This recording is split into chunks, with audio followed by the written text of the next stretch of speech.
Good afternoon or good evening, everyone. Welcome to the University of Pikeville for football. Tonight it will be a Mid-South Conference divisional opponent, the Union Bulldogs coming into town. And I'm telling you, I've seen a lot of Upike and Union ball games, Larry, and they never disappoint. These two teams come and play hard against each other, and I don't expect any less tonight. You know, Upike coming in with a better record. They're 2-0 in the division right now. I think they're 4-3 on the season. Union 1-5 on the year. So the records, but you can't really pay attention to that because these two teams play each other tough every time they strap it up. You're right, Charlie. Upike trying to pull a win out here today and stay undefeated in the division, as you said, and keep pace with Reinhardt. Reinhardt ranked number 5 in the nation, and right now Upike one game ahead of Cumberland's. Cumberland's ranked number 17 in the nation with a 7-1 record, but the Bears have a better conference record than them right now, or division record in the conference. So big game for the Bears. As you can see, they moved to 5-3 with a big win here tonight. So waiting for the captains. They've on each side now, getting ready to go to the center of the field. And we're going to get the coin toss to see who wins that and how we'll get started in tonight's game. So for Pikeville, the captains are number 8, Cornelius Jackson. Number 13 out there is Braxton Whitmore. Number 14 is Jordan Owens. And the big boy out there is number 53. He is Matthew Fields. And for Union, looks like number 4, Brad Elkins. And number 15, that would be Darian Patterson. And the other one, is that 6 or 8? His uniform's wrinkled up. I think it's number 6, Seth Nichols. Well, and interesting that you look out there and you say that Brad Elkins is a Pike County Central graduate. Yes, he is. So Elkins, I guess, is he probably maybe a senior this year? Senior this year. We was down at had a grandson playing in the grade school tournament and had a championship game down at Pike Central, and I was talking to some folks down there, and they was talking about coming up and watching this game because of Brad playing. Yeah, Brad he's a good ball player, a good baseball player as well. And Pikeville wins the toss. They will defer until the second half, so they'll let their defense come out on the field. And the Pike's defense has been pretty good here in the last 3 or 4 weeks, Larry, as they've done well. Yeah, they've been able to hold the opponents down, and of course the Upike offense has had it cranked up the last 2 or 3 games too, putting some big points and big numbers up. So that always helps your defense. But one thing that the Upike's been doing, they've been scoring quickly, so that don't really give your defense a lot of rest, but it gives them a point spread to work with when they're on the field. I think last week is like about a minute a score in the first half. Yes, yeah, I think maybe for the game. When on their last home game, was that when they played St. Andrews, yeah. I think, and I think St. Andrews maybe had the ball 20 more minutes the game than Upike did, but Upike put some big numbers up against them. And, of course, today is Hall of Fame Day here at the University of Pike. I want to congratulate those folks that were inducted into the Hall of Fame today. Let's see if we've got a list. I don't know if we got one on there or not. I know, see if I can do it from memory. I know we had Trevor Hoskins from football. Let me see if I can find a list of those. I don't want to mess that up. You might make somebody, you'll definitely make somebody mad, won't you? You're right. And talking about the offense for the Bears, they're number 10 in the nation in total rushing offense with 1,608 yards. Number 14 in total scoring offense with 252 points. Number 17 in total offense per game. They're averaging 442 yards a game, and number 19 in total sacks and sacks against. That means sacks that they've given up. They've only given up 9 sacks for the year as a team. And for individual stats, Exandre Willis is 16th in the nation in total rushing with 669 yards. 41st in all-purpose yards, 745, and Bowen Smith, quarterback, is in 21st place pass efficiency with 148.1 and 43rd in total passing at 1,140 yards. And speaking of Bowen Smith, he'll be tied with third if he can get 3 touchdowns today, he'd be tied in third for career touchdown passes with 23. So that's something to look at today. And he could, if he has a big yardage game, he could go to number 5 in all-time passing yardage. And we got a couple others. You know, Zondre Willis can move up on the career list, as well as Willie McLeod here today. I was talking to Sean, the athletic or SID, a few minutes ago. He was telling me about that, so it should be interesting. Yeah, right now, coming into tonight's game, Willis is number 4 in career rushing yards with 1,959 yards, and McLeod is number 6 and with 1,616 yards. So records could fall right here tonight at this ball game. We're about ready to get started. Upike on the field getting ready to kick it off, and we'll turn it over to Mr. Charlie Pinson for play-by-play. Thank you, sir, and we're ready to go. It'll be the Bears kicking off to the Bulldogs. And it's going to be a low kick down, and it'll go out of bounds. And they'll be out at the, 35? 35-yard line. Bears in the all-orange uniforms here tonight. Okay. White and black with orange numbers for Union. And again, we want to congratulate today's inductees into the Upike Hall of Fame. Tyrone Dunn for basketball. Terry Hawkins for basketball. Trevor Hoskins, of course, is the quarterbacks coach here at Upike for football. Kim Eulis for bowling, 2-time bowler of the year, pretty good. Hillary Mussman for volleyball. Whitney Compton for 2 sports, softball and basketball. And the 2011 men's basketball teams, national champions, and the 2012 women's bowling team, national champions. And then we had honorary inductees, and I'll get to those here in a moment as they're ready to go. Twins each way, shotgun formation. Motion now, they're going to the empty backfield now, and back looking to throw, actually looking to run, and he's going to get up to about the 39-yard line. And that was, is that Connor Marconda, I guess. I'll have to figure that one out. Be close enough. I'll have to wait and see who somebody else pronounces that one for me. And we got a flag on the play. Yes, we do. Got a flag. They did mark him at midfield. And, of course, while we're waiting on that, the honorary inductees were Randy White and Jeff Vanderbeck from the News Express and Gump. And we got a unsportsmanlike. Yeah. It'll bring up second down. And that was a dead ball, unsportsmanlike. So it will be marked off from the end of the run and be second down. Second down in about 20, looks like. Yeah, it's a 15-yard penalty out of 5-yard game. So you're right on it, Charlie. I do math. Hey, that's simple math anyway. Hey, they taught a few things over there at Johns Creek. That's right. And Earl Wells in at quarterback now. You got to pay attention. They do like to change quarterbacks. Twins each way, and in the shotgun is Wells. Takes it, fires it out quickly, and it's going to be caught at about the 33-yard line. That is number 19, Tyler Toombs. And let's see, it'll be third down now, and about 12 looks like coming up for the Bulldogs here. Hometown boy number 4, Brad Elkins, checking into the lineup. Well, Elkins, I believe, will be a wide receiver. Yes, he is. Twins each way. Marky Onda back in at quarterback. He's in the shotgun. Marky Onda takes it, and he is looking to throw. Lefty. Throws him downfield, and that's a pass interception for the Bears, and that was number 6 for the Bears on the interception. That is Christopher Dublin.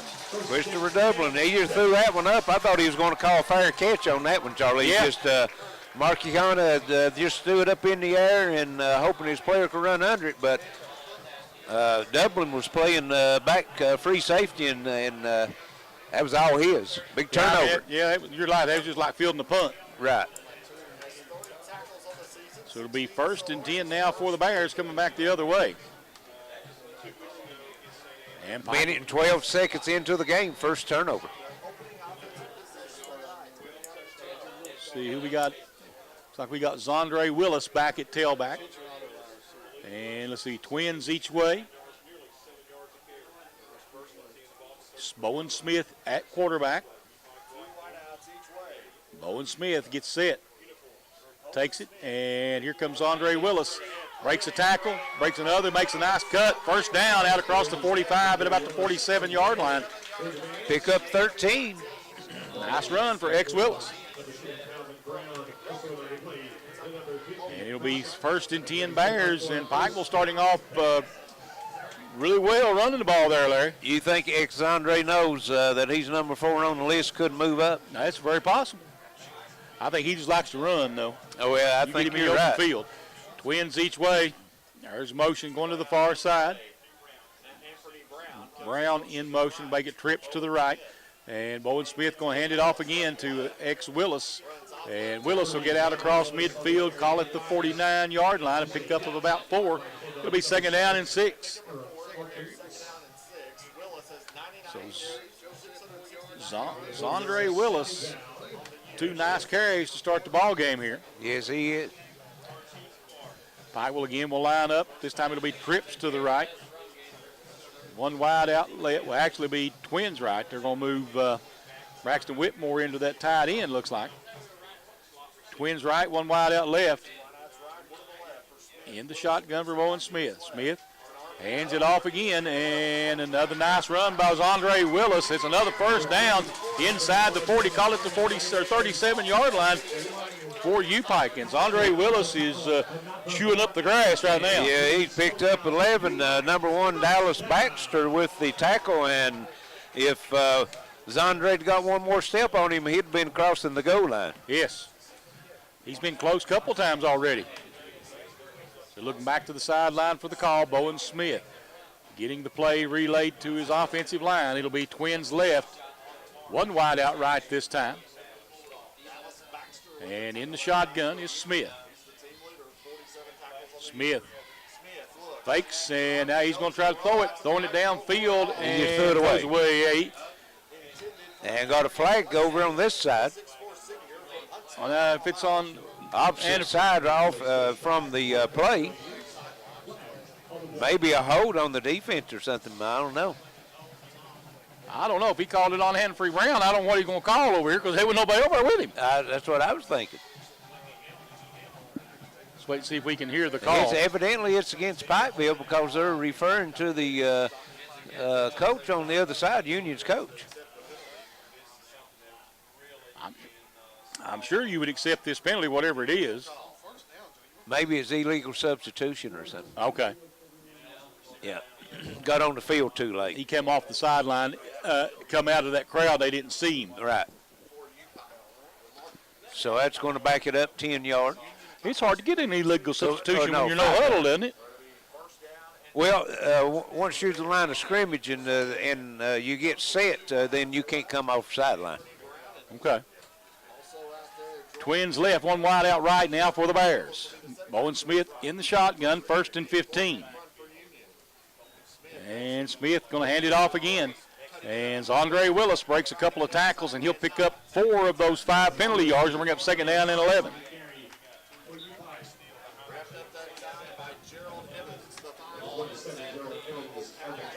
Yeah, you got first and 15. You don't have to get it all in one play. You know, get you 4 or 5 yards a couple plays and make it short yard situation for third down. Maybe even fourth down. They'd probably go for it fourth down here inside the 40. I would imagine, yeah, either that or you're close enough for, I don't know if you're at no man's land, really. That's the reason you go for it. You're right. Twins each way. And Smith back to throw, has time, fires it across the middle, and it is caught. And, he knocked it loose. Yeah. Wow. No, I think they're going to call it a catch. No, okay. What happened was it hit off his hands and right into the Union player's lap, and he bobbled it, went to the ground with it, nearly he picked it off. So third down now and 12 coming up for the Bears. Twins each way, back in the shotgun again.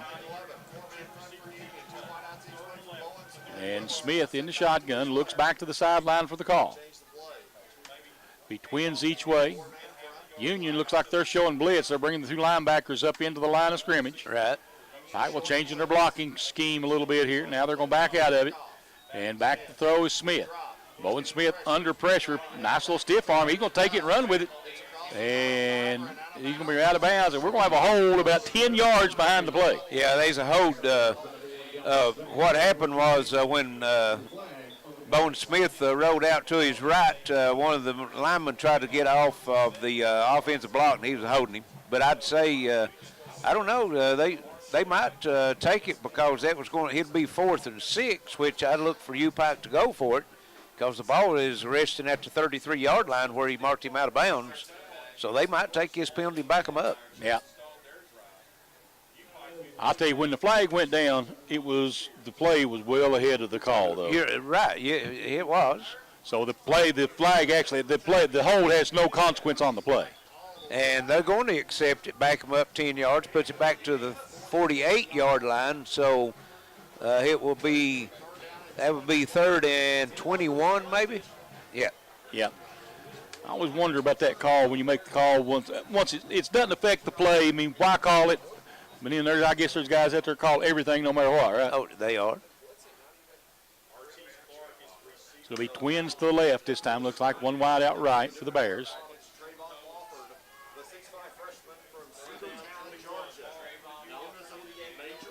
And in the shotgun, in the pistol, looks like this time, is pitch. They're going to give it back now to Zondre Willis. Willis will get up to the 40. And I think Pipe will go for it. Well, it's third. It'll be 3rd down. Nope, should be. No, it's to be 4th down. Yeah. And they're going to punt it. Looks like the punting unit coming on the field. They got a chance to pin Union back deep. So after the holding penalty, I think that's a smart play. If they had declined it and left 4th and 6th, they would probably went for it. Right. And they have the punt unit set up. Cripps, yep, Knapp. And it's a line drive punt.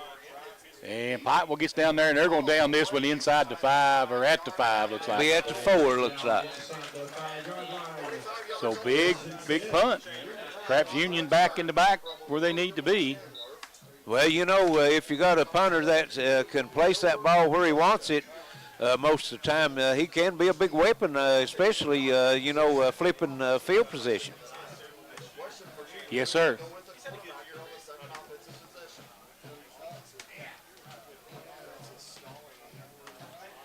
And it'll be tough. Let's see. Upike defense can give offense a good field position back here, Larry. Exactly. If they can hold Union and force a 3 and out, then the Bears will get some great field position out of it. Who we got at quarterback over there? I'm trying to see that number. I'm going to move the football, I guess. In the shotgun. Wells at the quarterback. Takes it, and they're going to try to run it. And they'll get out to about the 6, maybe the 7-yard line. See where they'll mark it at. Raetti doing the running that time for the Bulldogs. So they'll give him a gain of 2, 2nd down and 8. Marchionda at the quarterback.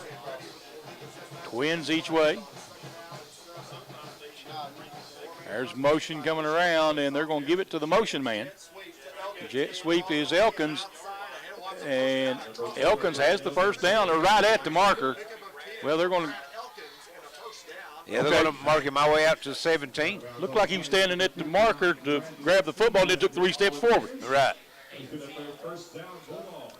So 1st and 10 now for the Bulldogs. Marking him at the 18.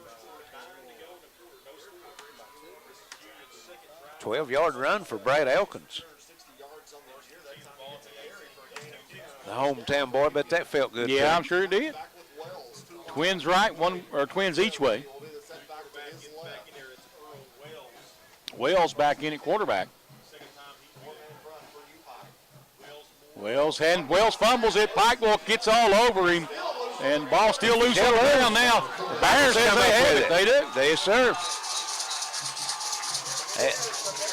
Wells reached down and picked it up and didn't see it, but one of the defensive linemen reached up, raked it back out of his hands again, and the Bears were able to recover it then. Well, I said defense could give them good field position. That's great pretty good field position, yes. Yeah. Well, that's 2 possessions for Union and 2 turnovers. Might be an indication of why they're 1 and 5 that's on their record coming in. You're right. Turnovers is a killer, It'll be 1st and 10 now for the Bears. It looks like Willie McLeod in at the running back this series. Twins to the right, slot to the left, and in the shotgun, Bowen Smith. And Bowen Smith takes it. He's going to hand it to Willie McLeod. And McLeod down to the 6-yard line, looks like, Larry. Yes, down to 6, just exploded through the hole. Should be 1st and goal now for the Bears.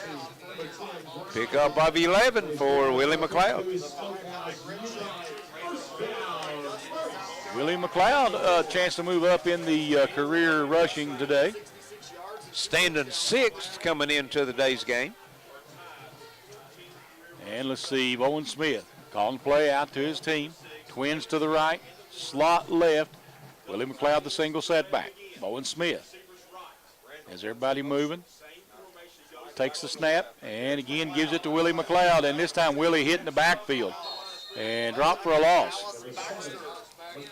That was number 1 Baxter with the stop. And a big hit there by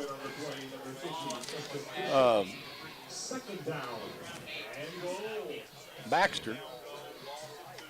And bring up second there. Yep, 2nd down and goal now from the 8. Moved the ball, lost to 2 yards. Yes. I formation out of the pistol. One wide out wide to the right. Man coverage, and they're looking for him right now, and it is a touchdown. Upike. Who is that? Let's see. Number 11. Number 11, Artis Clark. Artis Clark, yep.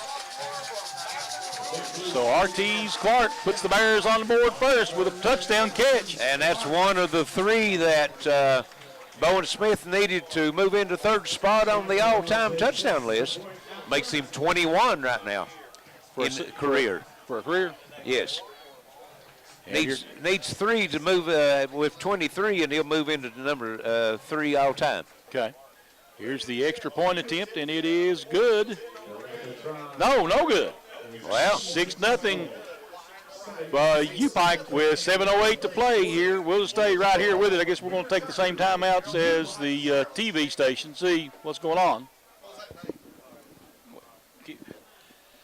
As we'll see now, the Bears will be kicking off. Union has had the football 2 times and had a interception and a fumble on a bad snap. So the Bears defense has been able to give the offense the ball. And the first possession, Charlie, the offense was moving it, and then they got a couple penalties, backed them up, wasn't able to overcome it.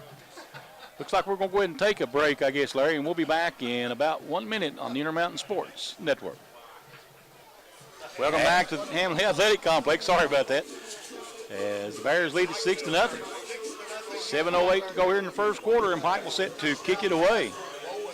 Points off turnovers, Charlie. That will win a lot of games for you if your defense creates the turnovers and the offense can score off of them. Jermaine Buchanan back deep for the Bulldogs. And we're ready for the kick, and it'll be ready. Takes it at about the 13-yard line. He goes to the outside, got some nice blocking. He's got a really good return out near the 40-yard line. And right at the 40, looks like. Yes, going to mark him right at the 40. all the way across the field from the right side to the left side, but picked up some good yardage, about a 25-yard kickoff return. So Union will set up, as Charlie said, on their own 40-yard line, 1st and 10. We've got 6:58 left here in this first quarter. And let's see, the Bear defense so far has forced 2 turnovers, Larry, and able to I do think well. that Union's only run, maybe 4 or 5 plays total. Well, we'll tell you here in just a second. In the shotgun. Pike will show a little bit of blitz, and we got a flag on off. That's Union called for the Marchiata, the quarterback. I'm going to keep paying attention to those because they evidently they're going to change quarterbacks a lot from what I understand. They've run 6 plays so far. So, Marchiata in the shotgun. One wide out to the right, Twins left. Marchiata on the pass, and this one is complete, but it's short of the original line of scrimmage. That's Darian Patterson with the catch, going to pick up about 3 yards. Yep, so it'll be 2nd down and 12. So 2nd down and 12 coming up now for the Union Bulldogs. 325 yards and 6 touchdowns of the season. And Pike will bring some heat up the middle that time. Twins right, one wide out left. I formation out of the pistol, and I think we got a different quarterback in there now. You can see his number from yet. Got a flag, and I think that one maybe going, ooh, nice tackle. Actually, it'll be a 1st down maybe if it stands, but I think they're pointing like it's on Pike. Well, probably offsides. If they threw it and let the play proceed, they could be offsides. About ready to find out here. And the Whitehead will give us the call.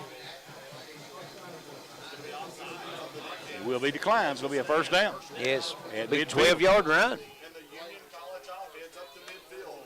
6:16 to play here in the first quarter. 6-0. Upike leads it. And looks like we got Marchiata back in at quarterback. And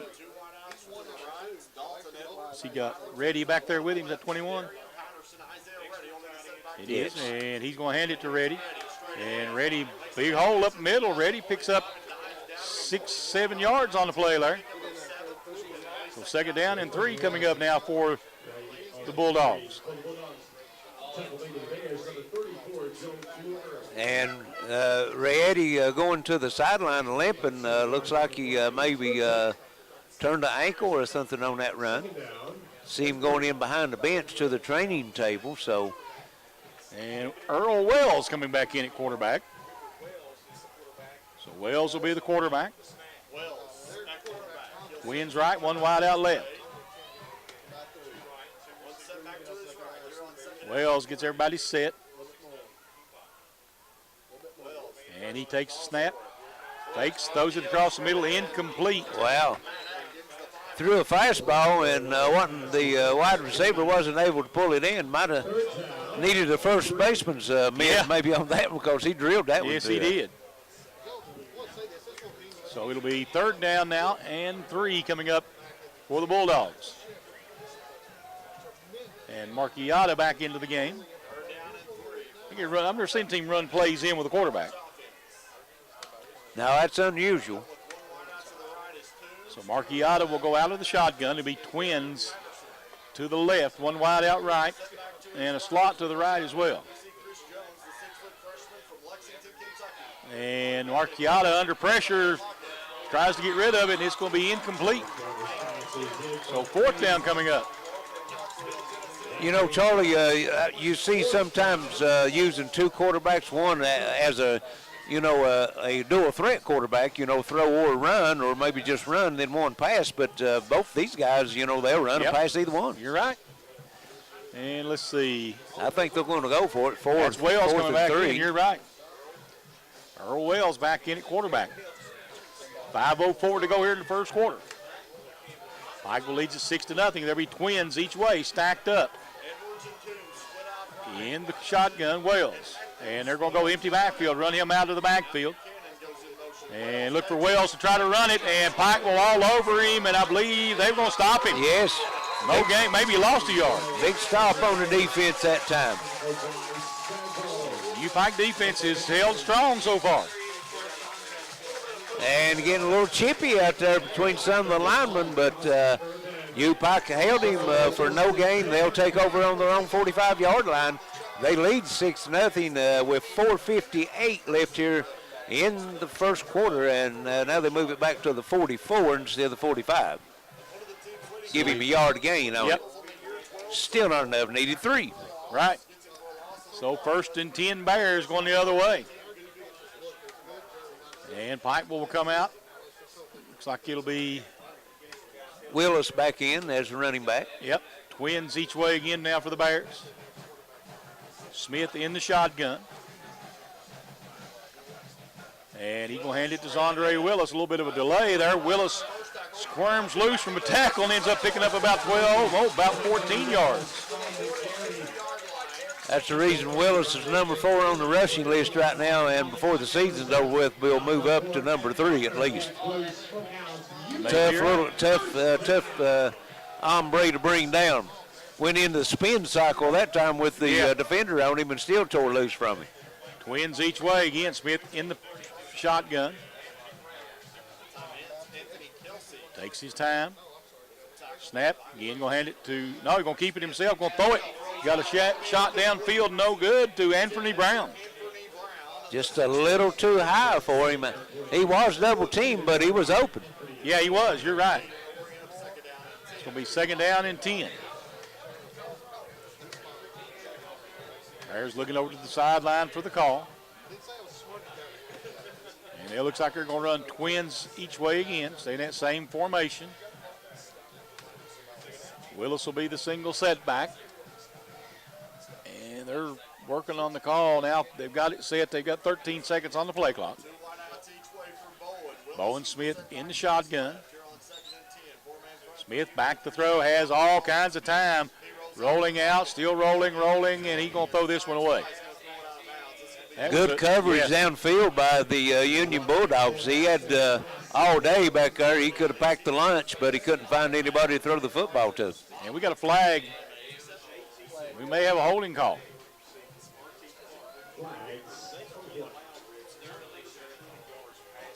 Well, they're pointing back toward the line of scrimmage. It may be hands to the face on the defender because I saw him on that far side doing a little chicken fighting. You know what I'm talking about? Right. See what? Here comes the call. You're right. Boy, good pickup, Charlie. I'm telling you. You're coming right along. I'm learning now. I'm training you, brother. Yeah. You're doing good. But you can see him on that far side. He was bouncing back and he was doing this, throwing his hands out. You know. Yeah. Of course, I guess nobody can see me doing that. Okay. Yeah, if you can't get the hands up around the throat or in the face area around the helmet, because they will call that. I'm gonna have to have a talk with the balloon guy down here because it's gonna be hard to see if he keeps holding balloons up like that. Oh, he'll lose them in a minute. You'll see a big pile of balloons going straight up in the air. Big wind gust coming through and take him. He's going back down now. It's not too bad. Smith in the shotgun, twins each way. Bowen Smith takes it and fakes it, throwing downfield. Look, incomplete. And got a flag. Yeah, that's going to be hit a defenseless receiver. Yes, and that's a good call. He was looking. Pass was overthrown. That was intended for. Where's he at there? Alexander Shelton. Yes. And the official's talking about it. I guess targeting, is that the call, possibly? Probably just as you said it, the defenseless receiver, because he knew the pass was overthrown, so he wasn't making no effort of it, so he wasn't trying to make a move to defend himself from a hit. The official is talking it over. Should be a personal foul.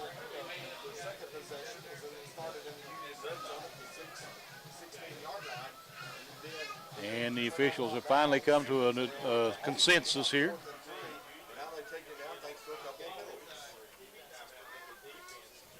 Dead ball. Personal foul on Well, he was giving his explanation, but he didn't have his mic on. But it was a late dead ball personal foul, so that will be half the distance and be a first down. Yep. Let's see, the ball was at the 27, so should go down to about the 13 and a half and be first and 10. We'll see here. And they are marking it down to the 13. We're going to split the difference. It's easier. Yeah, well, that's what you should. That's 13 and a half. That's where it should be. Okay. Yep. So it'll be first and 10 now for the Bears. We'll call it the 13. Bulldogs are off to a tough start, Charlie, with penalties and turnovers. Smith in the shotgun, split backs back there with him. And here comes Andre Willis. Got a blocker in front of him. So Andre trying to get to that corner, couldn't make it, but he does get down to the 11-yard line, looks like. And that'll be not enough for a first down. Yep, Seth Nichols making a touchdown saving tackle on that free safety for Union, because if Willis gets by him, he's in the end zone. There's no doubt about that. Clock down to 3:45 here in this first quarter. The Bears trying to add to their lead. They're up 6-0 right now. So second down and 2. That's the 6-yard line, not the 11. What was I thinking? And here comes the shotgun, split backs in the backfield. They'll move one out in motion. That's Willis. And they're going to let Bowen Smith take it into the end zone for the rushing touchdown. 6-yard touchdown, yep. Bowen Smith didn't get hit till he got in the end zone. Well, they had Dylan Wheatley, the big freshman, running back in also. They went two-back pro set that time, put Willis in motion, and then after they faked the pitch to Willis, Wheatley was the lead blocker. Yes, he was. Yeah, that's a pretty good hefty little blocker there. Yeah, I wouldn't care to run behind that young man anytime. Nope. Here comes the extra point attempt. It is up. It looks good. And it's 13-0. University of Pikeville on top. 3:20 to play here in this first quarter. We'll take a break. Be right back on Intermountain Sports Network. And welcome back to Pikeville. 3:20 left here in the first quarter. Pikeville extends their lead 13-0 over the Union Bulldogs as Bowen Smith runs it in from 6 yards out, and William Chandler adds the extra point and moves to number 4 on the list for extra points kicked at the Upike. Kick taking it to 16-yard line, and he's got some room. And finally they corral him. I'm telling you, he's got good eyesight. He threw that flag 30 yards. And that was a good call. He got him on the face mask initially, and then he slid down and got the jersey, but he did have him by the face mask.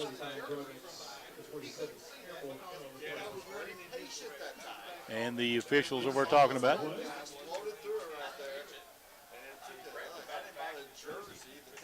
Let's see. Personal foul, face mask. That's going to add 15 to the end of the run, so that's on the 38, so that's going to move it up into Upike's end of the field, over probably to about the 47, looks like. So let's see. I thought he was marking the penalty. I was like, whoa, he got to stop somewhere. Will be the 49-yard line 49. just across the field. Across midfield, and here will be Union with the first down. Always good field position when you get to start a drive in the opponent's end of the field. Elamine, isn't it? That 12 out there at quarterback. And they're going to hand it. Nope. Yep. He's going to run it. Got a big opening.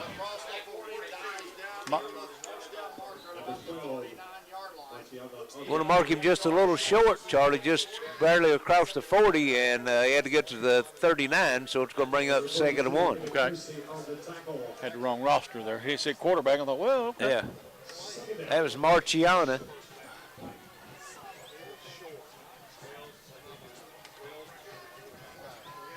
And it'll be second down and 1. That's Wells in at quarterback now. Pike was showing the blitz.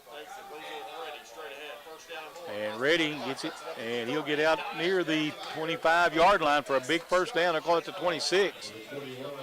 He's a good-looking back. Had a big run on the last possession and got hurt, went out, and the drive stalled as they turned it over going for it on fourth down. So Reddy with another nice run. And twins to the right, one wide out left. Marchiotti back, and Marchiotti hands it off, and Reddy this time gets maybe a loss on the play. Yes, big Cornelius Jackson coming in from his defensive lineman position. No gain. That's going to be a loss of one. They're marking his marker back. Oh, yeah, they do move it back now. So second down 11. You're right. Add a tackle for loss to Mr. Jackson on that one. Is that Wells coming back in? Earl Hill's back in at quarterback. Twins each way.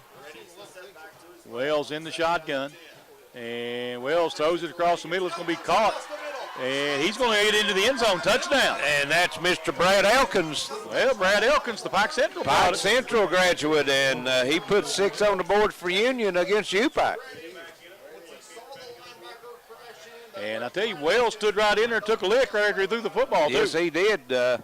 Come out of the slot position. Upike was putting some pressure on that time on Wells, and nobody picked Elkins up, and he sprints into the end zone after the catch.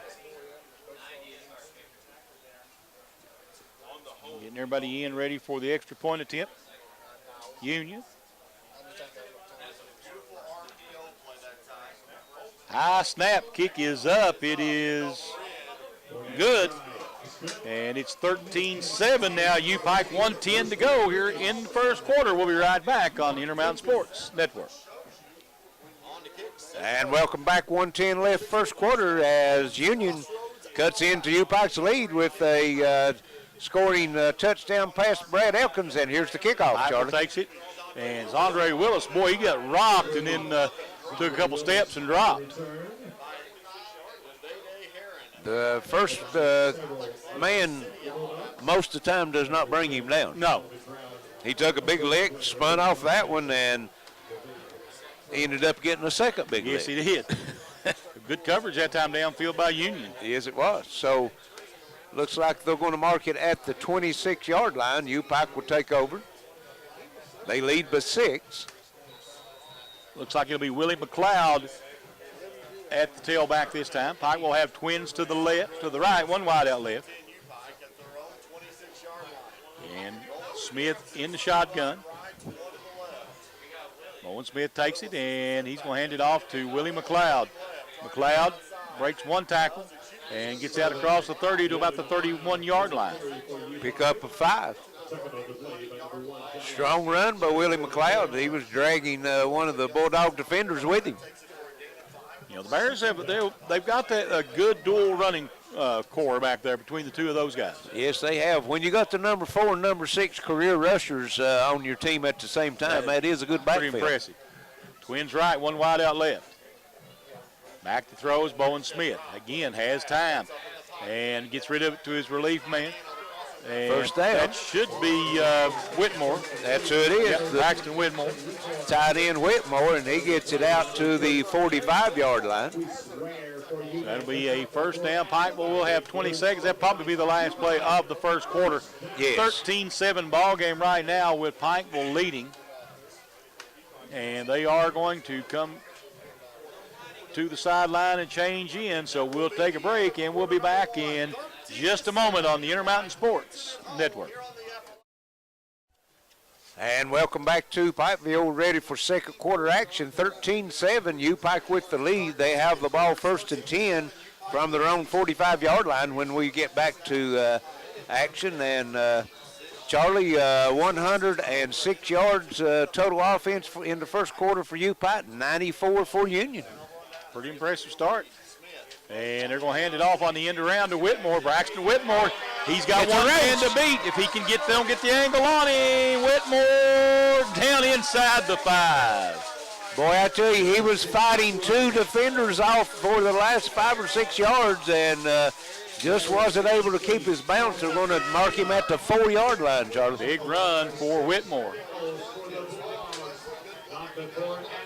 51-yard run on the reverse. So it'll be He first and had the big catch Yes, he just did. shortly before that for the big first down. So first and goal now from the 4. And now you're going to go to that I formation.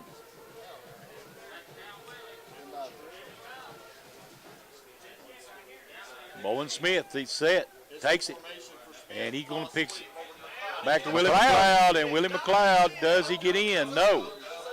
Down to the 1-foot line, looks Yes, like. takes a shot right at the goal. Actually, he was diving for the goal line, and the defender hit him and knocked him back to keep him from crossing the line. So second and goal now from the 1. Look to give him another chance to redeem himself on that one, right? Yep, I would think so.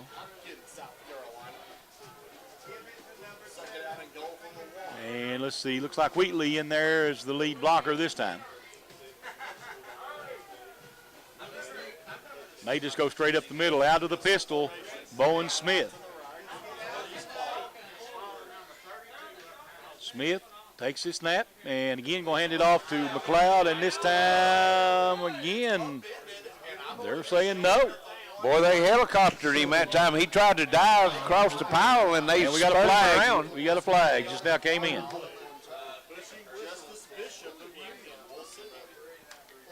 Let's see what the call is going to be.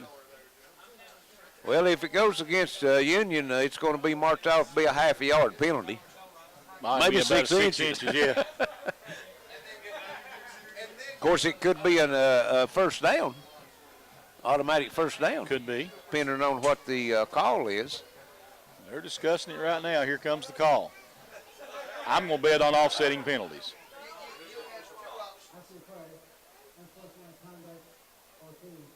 Both teams.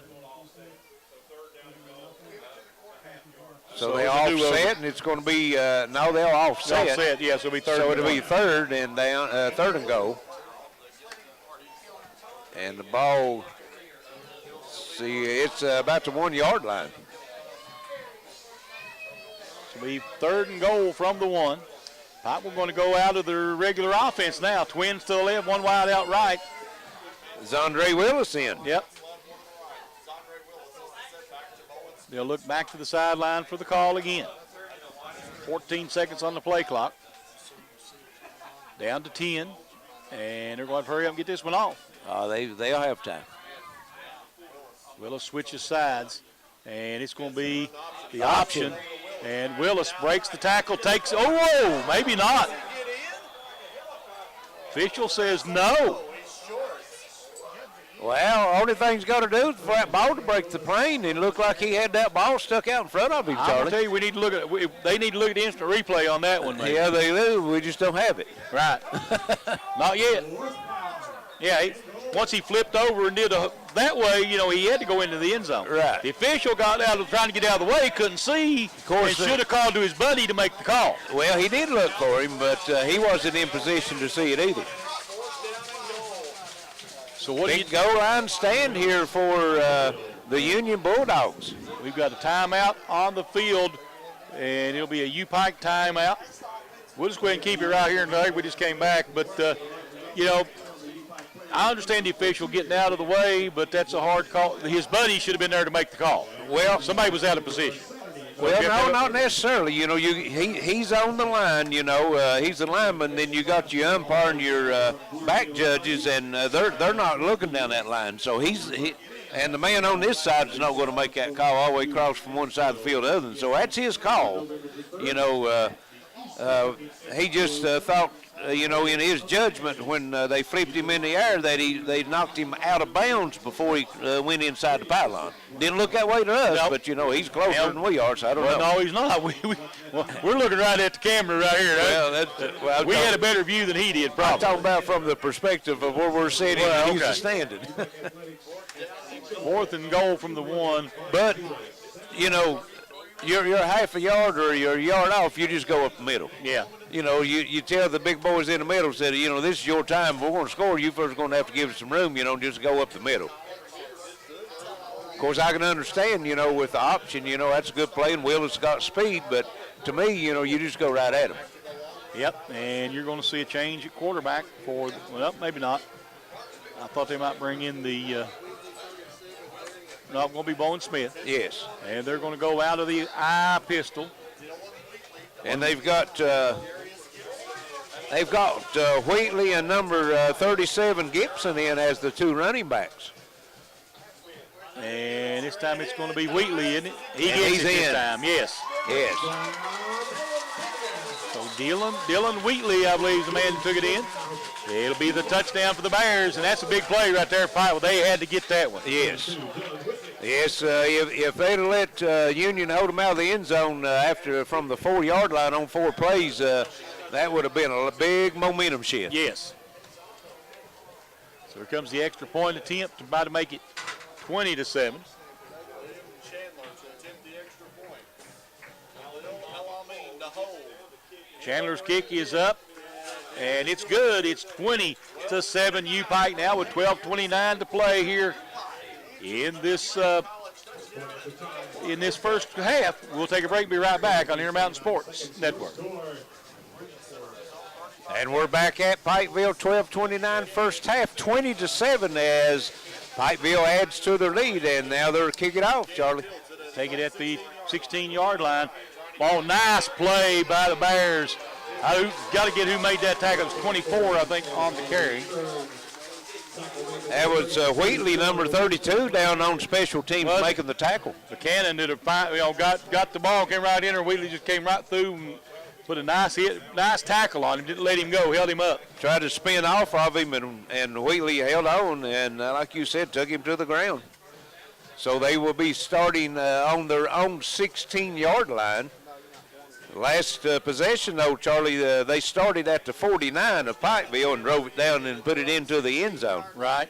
And that was the only possession in the first half, actually, that they haven't had either turned it over on 4th down or a turnover. Marchiata with a little shovel pass up the middle, and Pikeville right there, and there's nothing there. Maybe even lost a yard. No, they're going to mark him right at the 16, no gain. On the tackle. Met Joe's parents down there, had before the game. Knoxville, Tennessee. Right. Good people. Yes, sir. It'll be 2nd down and 10, no gain on the play. Alabama fans have said, born in Alabama, of course, their son's playing here at Upike wearing the orange. Yep. Yeah, they got used to that in Tennessee, I guess. Yeah, I guess so. Trips right, one wide out left. Wells in the shotgun, takes it, and Wells hands it off, ready, and Pikeville all over him. Yes. Good defense that time. Defensive end stayed at home, and no place to go for Reddy. Maybe one, yeah, if any at all. You're right. I'm going to say no gain. They'll give him no gain. Well, maybe a half a yard, yes. Yeah. We'll call it 3rd and 10. So Bears defense coming strong now. Yes. Who we got? Marchiata back into the ball game. Trips right, one wide out left. And Marchiata looking to throw, turns, and that ball, whoa, that was almost picked. Yes, it was. It was behind the intended receiver and just a step short of a Upike defender taking that one in to the house. Yeah, there's no question about that. Westoff was the intended receiver, and like I say, he was a good 2 yards behind him. And looks like, let's see, we've got a player down for Union, Charlie. Yeah, it looks like that. He's number 66, McKillen Kerberg. And they're working with him. Both teams have come to the sideline here for a second to see. It'll be 4th down and 10, so Pikeville giving no yardage up on that series, Larry. Exactly. So they'll see what we're going to see if they're going to get him up moving, or if we're going to be down here for a while. We'll have to make a call. but both teams playing hard out there tonight. Pikeville trying to move to 3-0 in the division. And, of course, I think Union trying to get their first divisional win. Right, they're 0-2 in the division, and Pikeville moving closer with the win. Well, with the win tonight, they'll be 5-3, so one more win would assure a non-losing season again for the Bears. That's always a positive, especially when you go out into the houses, you know, to do the recruiting. Right. So they're still working on him down there. It looks like maybe a few minutes here. No, there he goes. He gets up. Set him up. Okay. Yeah, they got him set up now. The officials still working with him. Right now, the Upike in the rushing game, Charlie, with 139 yards. They've got 22 yards in the passing game, so 161 yards here in the first half so far. They came in tonight's game averaging 445 yards total yards per game on the season, so they're pretty well on their average. Yeah, you're right. They're doing a good job, and they've held Union to only 46, I believe, rushing. 57. There it is. 57 yards rushing. So. And only 37 yards passing. So right now, Union under 100 yards total for the total offense here in the first half. Looks like it's a leg injury. We don't know if it's ankle or knee or what. Try to put a little pressure on it, but now he's having to be helped from the field. Yes. Maybe he can get on the sideline and shake that off. We hate to see any of these young players be injured out here. Absolutely. Football's a tough sport. Yes, it is. And both teams getting their final instructions while he's coming off the sideline. So got a little timeout here for the coaches. And when we get back to action, it's 4th and 9. So Union will be punting the football back to the Bears of Upike.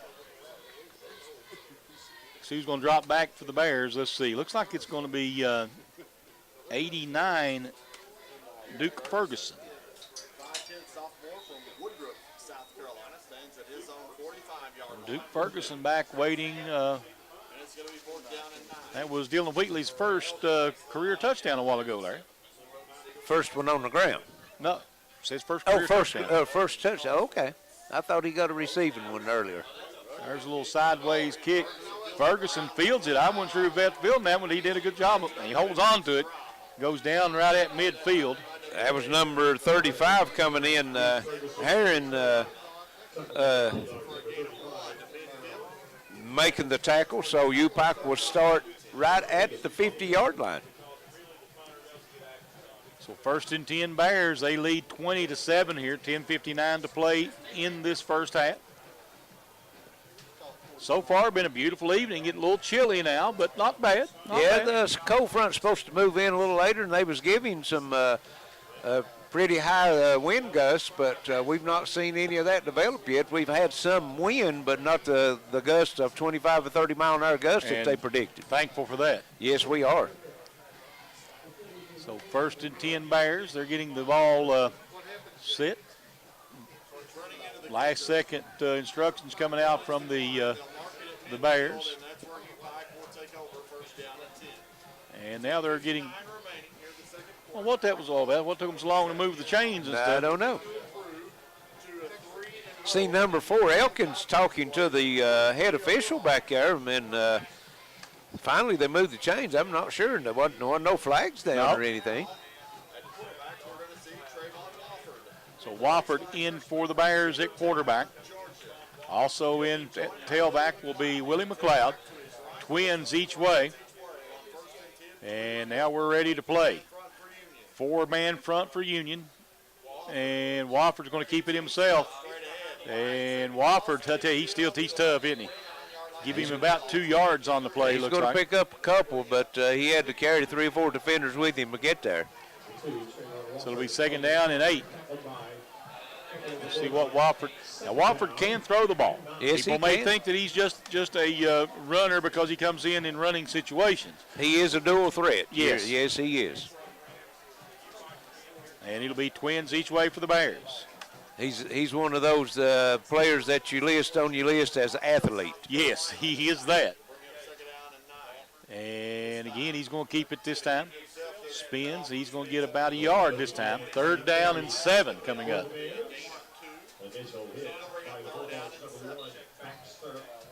So 3rd and 7 coming up for the Bears. 10 minutes to go here in the first half. You can see what they do. The Bears will. Looks like we got Zondre Willis back into the ball game at tailback. It'll be twins over here to the right. Clark and Whitmore on this side, twins on the far side. And this time back to throw. And Wofford, man, they brought the safety blitz. Fumbled it. And let's see. And I'll tell you what, they're going to give that one to Baxter. But now Alvin Brown coming from that safety position's the man who made that happen. Yes, he did. Baxter might end up making the tackle, as you said, but Brown forced Wofford over to Baxter, and then Baxter finished him off. Yes. And Baxter's very active, though. At the end of the first quarter, they gave the stats to us. He had 5 tackles in the first quarter. He had 3 solos and 2 assists, so he's been active. And back to return is Elkins. Rugby style punt, and I like the way he gives a lot of time for his team to get down there, and boy, it's a nice punt. It bounces down inside the 10 to the 8-yard line. And the beauty of that rugby punt, Larry, is that gives your defense a really good chance to be down there waiting on the ball like that right there. Well, and another thing, Charlie, that maybe a lot of people don't think about, you know, they could be a runner because they're running with it toward the sideline before they kick it. Yeah, right. So they force, they're forcing yeah. some defenders to stay and keep him from Yeah. running. If they Yeah. turn and go downfield, he can just run down the field Pick with up it. first down, yeah. Yes. You know, that's true. You're right. And that's the beauty of that rugby style kick, you know. Exactly. Yeah, and you see a lot of that in the pros nowadays. Well, it almost eliminates returns. Right, yes. Who do we have at quarterback? Wells looks like. Wells in the pistol. Split backs in the backfield. Twins right, one wide out left. Wells takes it. High snap. Wow. Yeah, they're going to hand it off. Ready, go. He's got plenty of room now. If they don't make a tackle, they'll run him out of bounds. And lucky they ran him out of bounds because if he got past that defender, he had a lot of room. Well, I tell you, that was an athletic move by Wales going up and getting that. And that was nearly over his head. I mean, he was full extended, jumping up to just to be able to catch that snap. And we've got a 73 Jared Sims down for Union. That looked like cramps, Larry. It was the way he was. Awful chilly out there tonight for them to have cramps. Yeah. They're not really working like it's a cramp. He reacted like he was. Now they're getting ready to cut the tape off down there. That's never a good sign, is it? No, probably not. So looks like it might be a minute or two on this, and so let's send it back to the station. 8:36 left first half, 20-7. Upike with the lead. We'll be right back. This is your Mountain Sports Network. And welcome back to Upike. It's 8:36 left first half, 20-7. Upike with the lead. Union has the ball 1st and 10 from the 28-yard line. And Charlie, good to see 73 Jared Sims get up and go off the field under his own power. You're right. There's the throw, and whoa, what a catch! I don't know how he got that across the middle. Edwards catches it. I think it's going to be maybe just a yard short of the first down, so it's going to bring up 2nd and 1 right at the 37-yard line. Yes, of course, Marciana is left-handed, so he's running to his left, but he did throw still back across his body a little bit. Yeah. Found a hole in that defense of the Bears and ends up with a 9-yard completion. So 2nd and 1 now. Twins right, one wide out left. Wells in at quarterback in the pistol. Wells going to hand it off. and first down and then some. As out across midfield and going out of bounds at about the 48-yard line.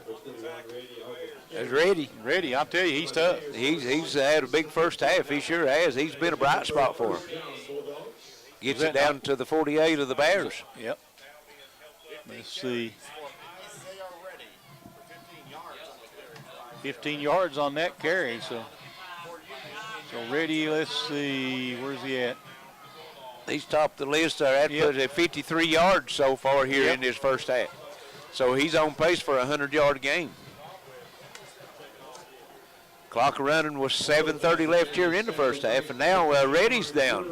He just tried to get to the sideline, and he just goes down. You know, we seen him earlier, Charlie, go off limping, and he went to the sideline, was out a couple of plays and came back in. So I didn't really see if he's limping. I just looked up, and he just went to the ground. That's a big loss if he goes out for Union. I mean, that's a lot of yardage you're giving up. Well, he's got 53 right now, and the next closest rusher to him is Marciano himself with 14 yards, so big drop-off.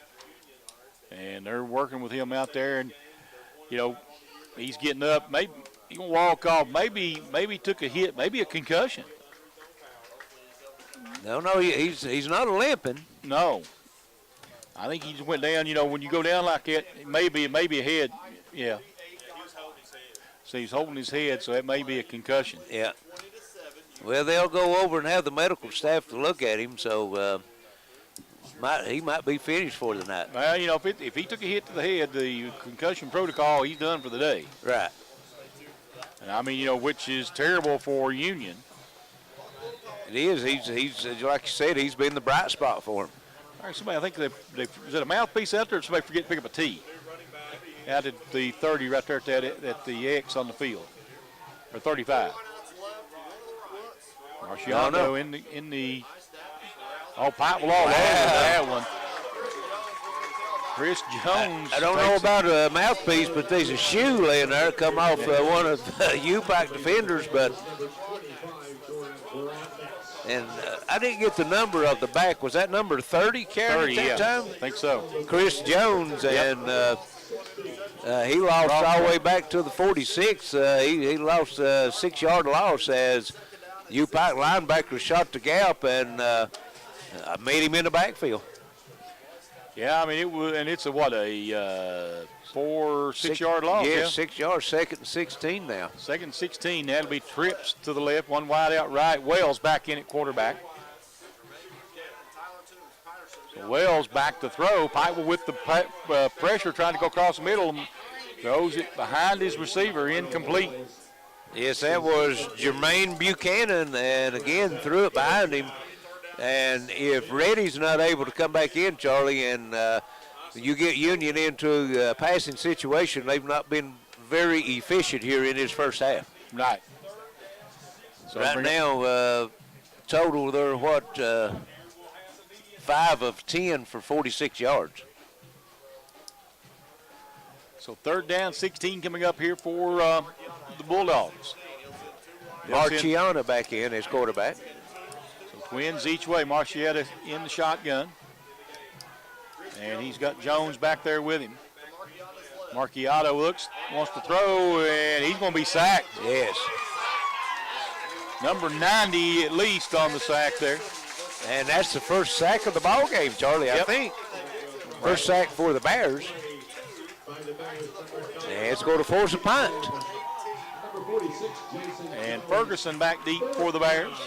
And as we say pretty well every game, Charlie, Upike will have the second half kickoff. They've got 5:50 on the running clock right now to put points on the board here before the end of the first half. So they could salt this game away with points here and then points beginning of the second half. You're right. It looks like it may be coming after him, Larry. And they're coming after him pretty good. And Ferguson makes the catch. and gets out to about the 26.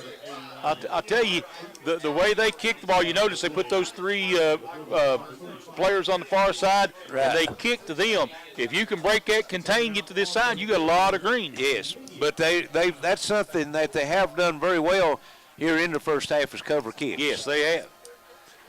I don't know, do we have on the stats the return yards? Return yards, yeah.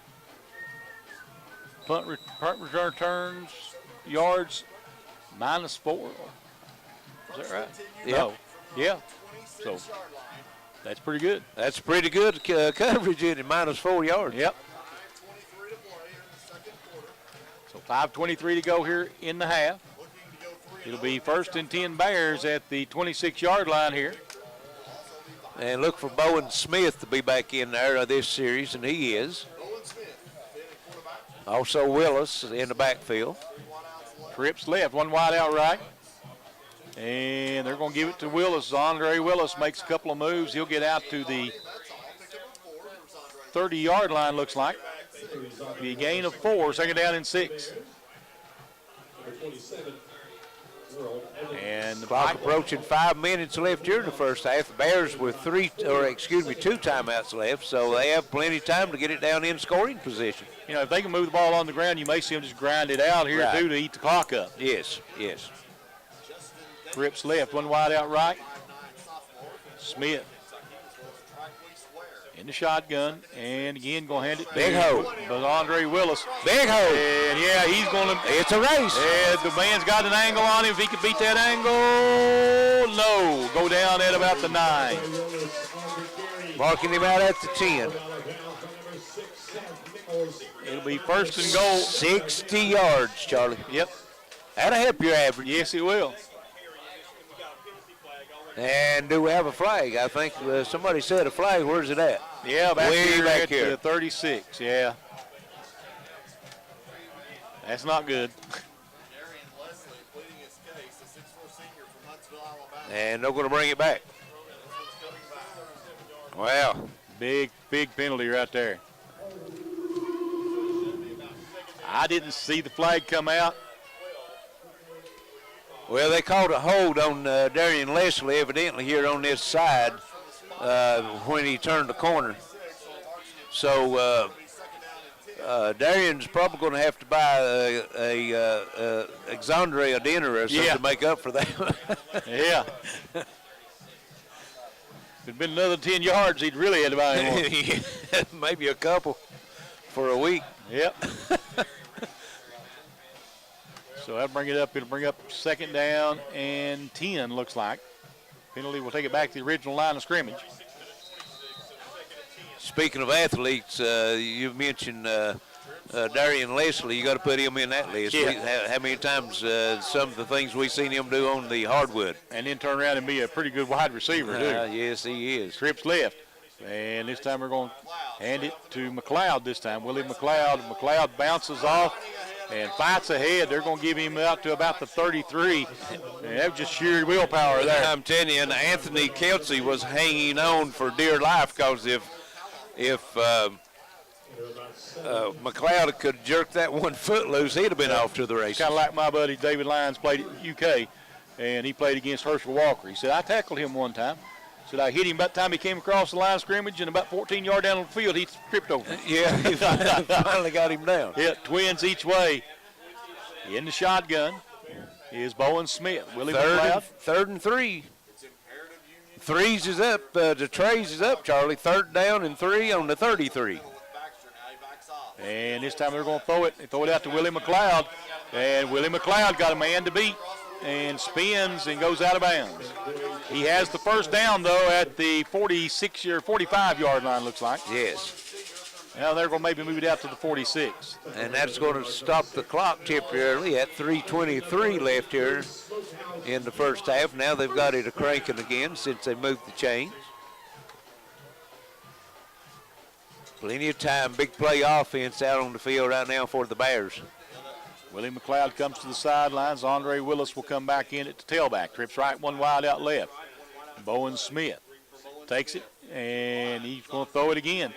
And throws it out wide. And And that should be a.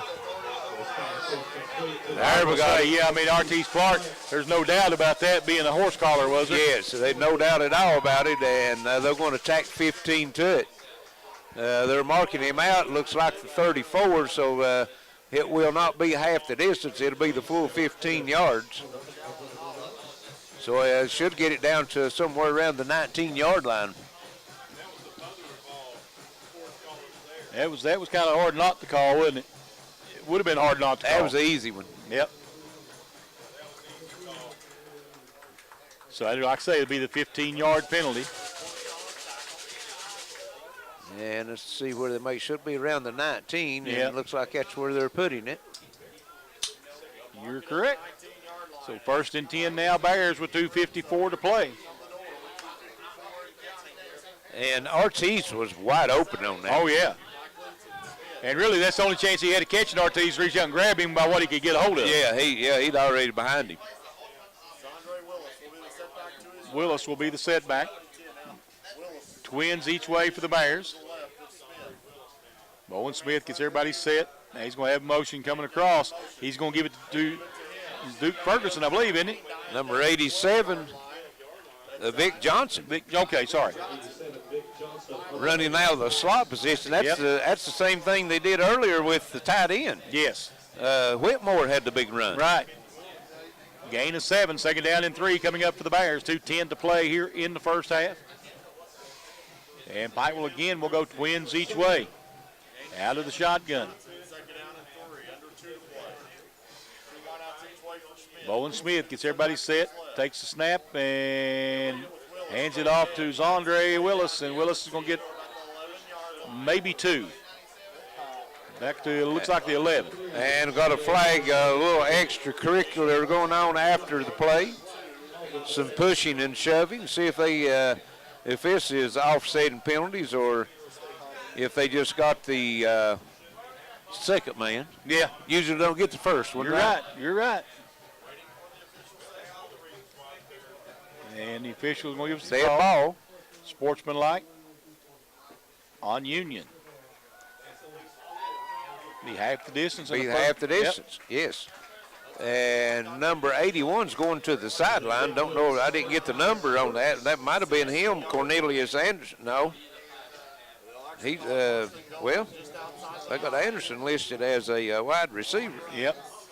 Definitely looked like a tight end. I mean, a defensive end going He's on the defensive side of the ball. There's no question. Yes. If that was a wide receiver, he was a big one. Yeah. Twins each way, or twins left. One wide out right for the Bears. Willis single setback, and here comes Andre Willis, and there he goes. Touchdown, Bears. No. I thought he got it in the end zone. Boy, I tell you, about the same place that they tackled him the previous, well, it was 2 possessions back, but he must be hitting a wall right there on that goal line. He just can't get across it. Give it to him again. Well, what was Pistol formation in timeout? Okay. They all came across the line there. I didn't know exactly what happened. We'll take a break. 54 seconds left. It's 20-7 Upike on the Intermountain Sports Network. And welcome back to Pikeville. 54 seconds left, first half. Upike threatening. They have it 2nd and goal from the half-yard line, Charlie. Yep. Sondre Willis, a single setback. Bowen Smith in the shotgun. Twins left. Smith gets everybody set, takes it, and he's going to do a little shovel pass out to Sondre Willis. Willis breaks 1 tackle, cuts back, and can't get back in. Gets back to about the 3. He's going to lose all the way back to the 4-yard line, Yep. Charlie. You're half a yard out. I mean, and they called a timeout. That must be, did Union call that timeout? No, Upike did, yeah. Upike, okay, we'll stay right here with it, but the Bears' O-line's having problems getting some movement on the defensive line when they get down on the goal line. That's, You're right. That's actually 4 plays that they've run 2 different series with the ball on inside the 1-yard line. They've come up with 2 plays on had lost yardage and 2 plays no gain. Yeah, you know, you need, like I say, you need to start being able to punch it in down there. And, you know, sometimes you just come in there and go that power formation, try to run up middle, and they'll get some respect. Pair formation or go to the pro set. They run out of that pro set, you know, with two backs in the backfield. So we'll see what they've got there. Back to the 4-yard line now. Of course, that gives them a little more operating room and opens it up maybe for the passing game. Look, maybe Whitmore tight end or Ortiz Clark. He's a big, tall, rangy receiver. Twins to the left, one wide out right. Willis will be the single setback. Bowen Smith gets everybody set. Smith will look back to the sideline for the call again. All right, now he's got everybody set. And he's going to throw it toward the end zone, and it's too tall. Intended for Leslie out there. It's incomplete. And now you're going to have 4th down. Do you go for it, or do you try to get the points? Yes. Take the field goal and come back, get the ball to start the second half. Well, that puts you, if you get this field goal, that puts you up 19 points. Yes. That's 3 scores, right? At least, you know, for Union to take the lead. So, and then, as we said before, they will be receiving the second half kickoff. You're right.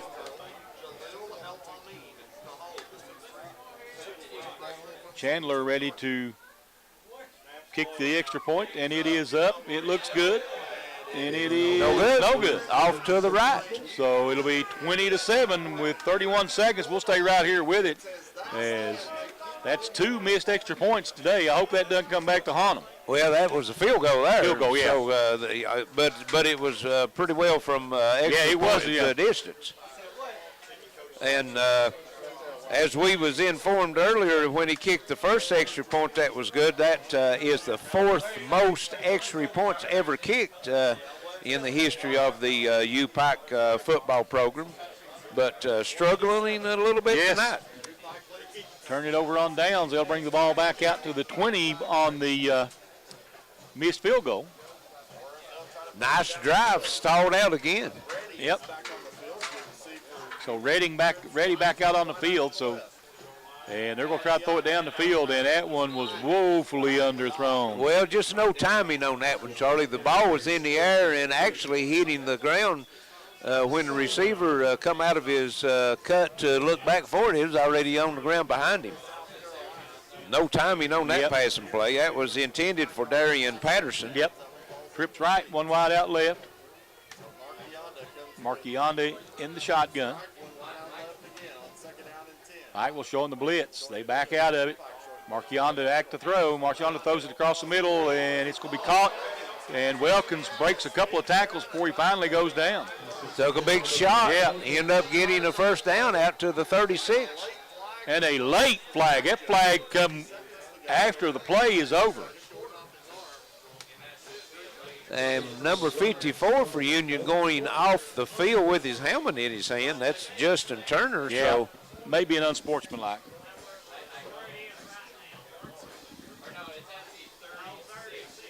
Let's see what the call is.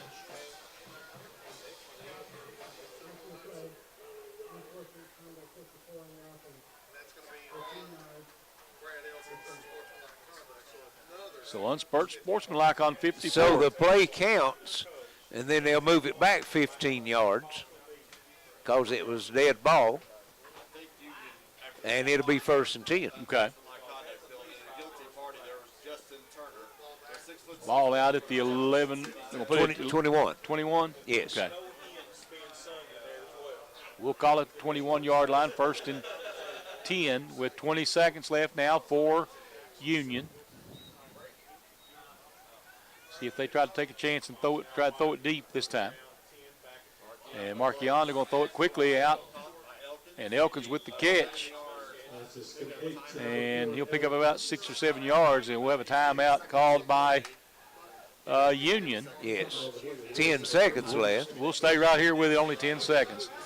You know, that's an interesting call right there. You know, pick up 6 yards when you only got 15 seconds left. Yeah, well, you know, we've seen some big plays here tonight by these teams, and Of course,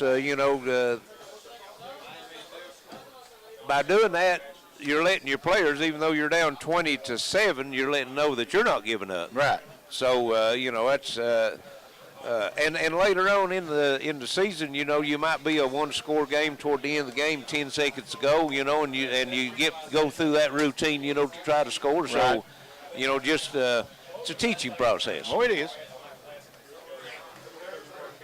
And Upike breaks the huddle on the sideline, gets back out. We're about ready to get back to action. It'll be trips to the left this time. It looks like it'll be an empty backfield. Yeah, Marquionda back in the backfield. So 5 wide. Marquionda back to throw. Pike will try to get some pressure on him. He throws that one downfield, and that is going to be picked. And he's got blockers. Cuts back across the field.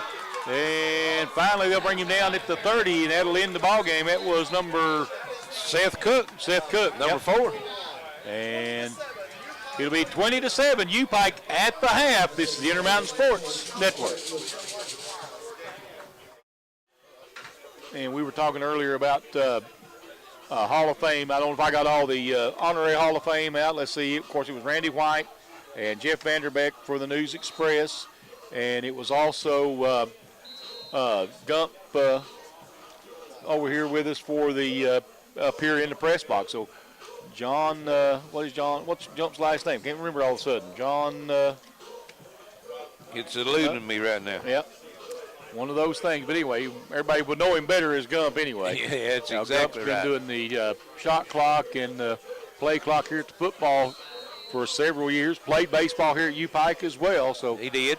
Played his high school ball at Pike Central. Pike Central, yep. Umpired many a game, him on the mound. He was an excellent high school pitcher. Yes, he was.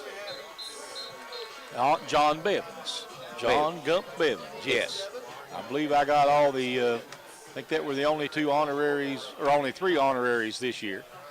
And we're about ready now for the kickoff as time has run off the halftime clock. Upike in the all-orange tonight, Larry, for homecoming. And I'll tell you, it's bright, isn't it? It is. It's not hard to see what team you're looking at. You got the white and black for Union Bulldogs, and, of course, they got the orange letters, but Upike, and then it's close to Halloween, too, right? Well, that's true. It works. Yes, It works. But the thing tonight, one thing about it, what I like about both of these uniforms is the numbers are easy to read. Yeah, exactly. And Upike will be receiving the kick. Missed a golden opportunity right at the end of the first half to put some extra points on the board. Got it down to the 1-yard line and couldn't punch it in, and then went for a 21-yard field goal and missed it. So come away with no points, and so that was a big stop. Might have give Union a little momentum going into the half. We'll see how it plays out as they're getting ready to kick off. Yep. And here for the play-by-play is Charlie Pinson. Thank you, Larry. And here's the kick, and it will be taken at the hits at 20, picked up at about the 16. Pike will try to make it out to the outside, and he got a nice return out across the 40. That's Gibson. Gibson, yep. Interesting, Upike starting to use running backs to return the ball today. So, well, that makes sense. Yeah. You're running back, let them get the ball and run. You're right, but most teams don't do that. They don't. You're right. Usually use wide receivers. Wide receivers or defensive backs. defensive backs, you're right. I noticed in the first half, Union, one of their return men back was the linebacker. Yeah. Now, Upike first return they had out was Zondre Willis and Willie McLeod. Yes. Now, that could be dangerous. It could be. So you got twins, actually got trips to the left, one wide out right. Bowen Smith in the gun. Takes the snap, and he is looking to throw. Throws it out wide. Nice move by Braxton Whitmore. And a flag comes in. Tell you what, he got an arm on him, doesn't he? I wouldn't want to be that umpire if he makes a miss lick and everything, hit a man back of the head. They might be attending to an official out there instead of one of the players. Yeah, those weighted. They might have to go into the concussion protocol. Yeah. Well, the penalty's at the 42, whatever it is. And I didn't see nothing there, but that was in the vicinity of where the pass is at. Could be a hold. It is.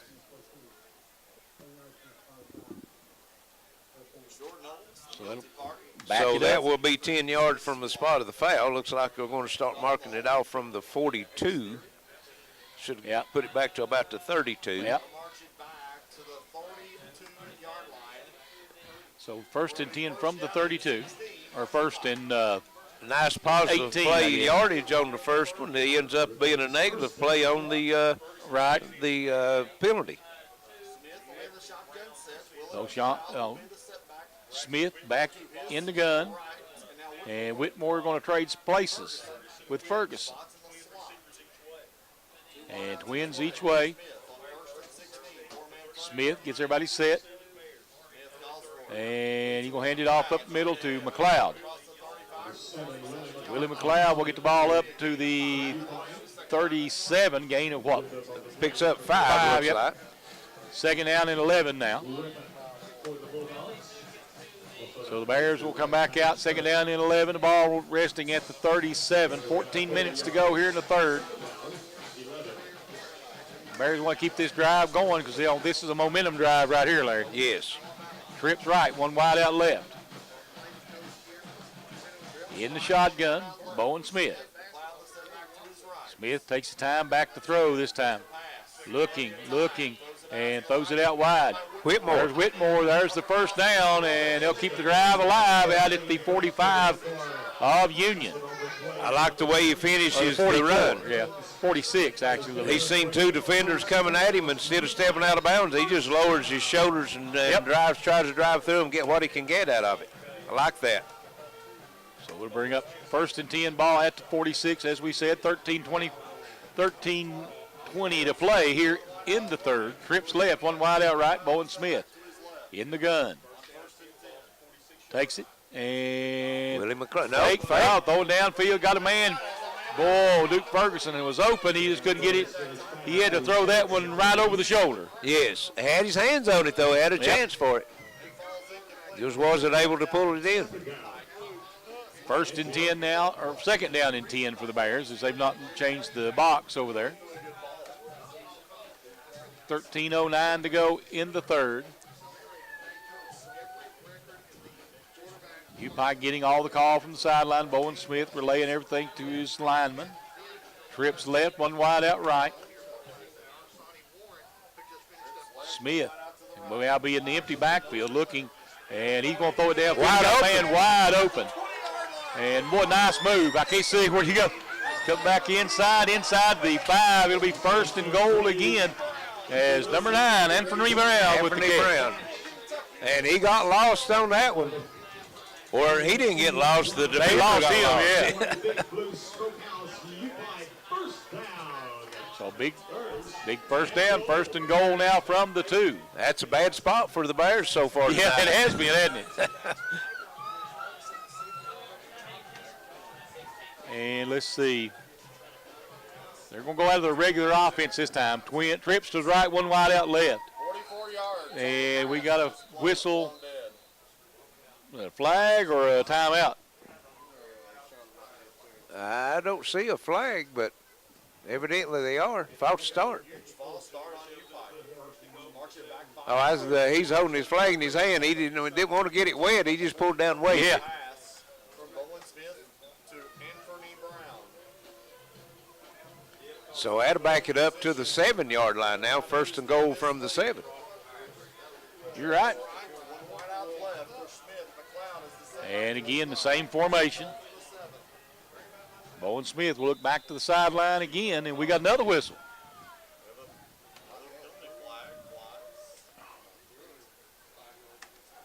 And another false start. How do you get false start when you start to play and you step back to take the call again, Larry? Well, if you get down to or maybe a 3-point stance, you can't go to your 3-point stance, and because once you go into that 3-point stance, you can't move. Okay. But they don't normally do the 3. Most of their linemen are in a 2-point. Right. I didn't see the movement myself. The far official over the head linesman one threw the flag. So 1st and goal from the 12. And they're going to give it to Willie McLeod, and that's a touchdown. So Willie McLeod takes it in from 12 yards out to put the Bears up 26-7 now with 12:09 to go here in the third quarter. And maybe that's what they needed to do, Larry. They couldn't get it in from the 2s. They got it in from the 12. I told you that was a bad spot for them, Yep. when they had it on that 2-yard line. Maybe they planned it that way, right? Well, it worked out good for them. I don't know if they planned it that way, but we'll take it. Yes.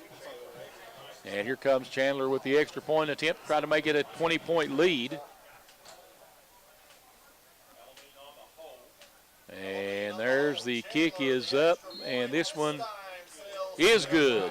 So it's 27-7, Upike with 12:09 to play here in the third on the Intermountain Sports Network. And we're back 27-7 as Upike's Willie McLeod takes it in from 12 yards out, extra point good, and here's the kick. Kick back to the 13-yard line and trying to cut back outside, and number 24 on the carry. Let me get his name here real quick for you. That's Jermaine Buchanan. And Buchanan gets the ball out to what the 35 looks like. No. Where are they going to put him at? They're going to put him at about 27. I looked at the scoreboard and saw the 35 up there. They're going to actually put him out to 28.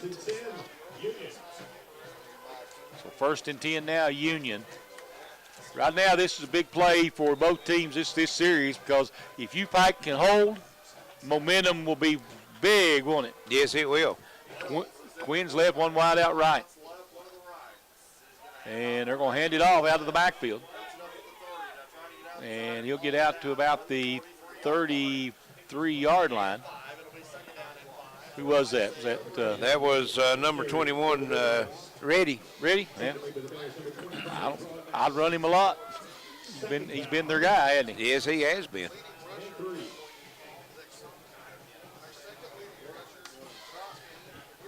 And let's see.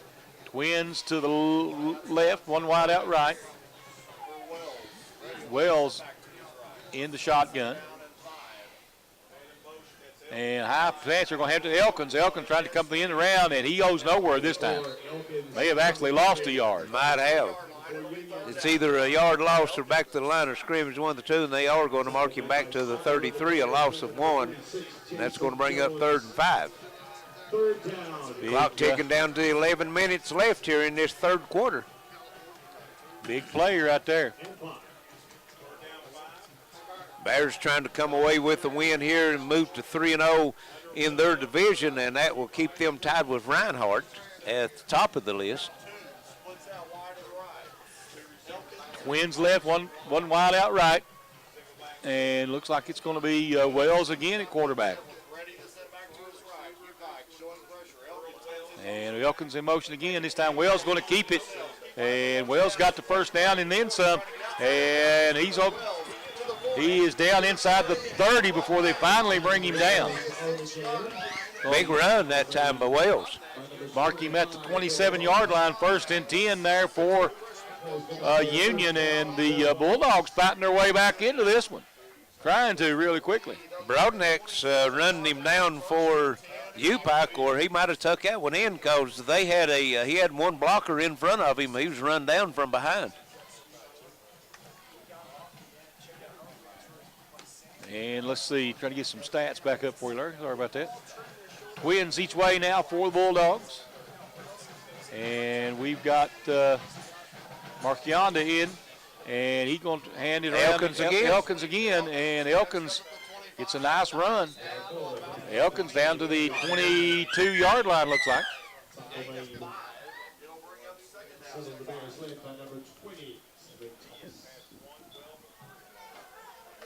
And it'll be a pickup of what? 5 yards. 5, yep, 2nd and 5. 9:28 to play here in the third quarter.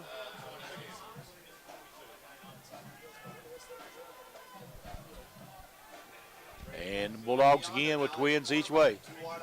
Marchionda still in the game this trip. And they're going to look to throw. Marchionda throws it down the field. It is caught. That's a 1st and goal now for Union.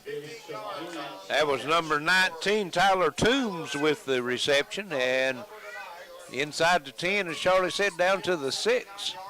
So Union coming right down the field, marching it in toward the goal line to answer the touchdown of Upike. Yes, they are.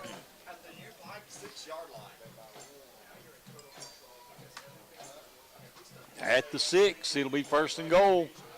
And they'll go with that same formation, twins each way. Look for them to run that motion and fake that jet sweep again. Nope. We'll try to throw it across the middle. That's touchdown. Wow. Dalton Edwards with the catch, and I mean, there's nobody around him. Well, the earlier in the first quarter when they scored their first touchdown, that was the same play. Just a little quick out of the slot position, a little skinny post they called it, a little slant, and just quarterback just raises up and just flips it out there. Comes the extra point attempt by Seth Burke. Holds down, the kick is up, and it looks to be good, and it is. So it is 27-14 now, Upike. 8:34 to play here in the third. We'll be right back on the Intermountain Sports Network.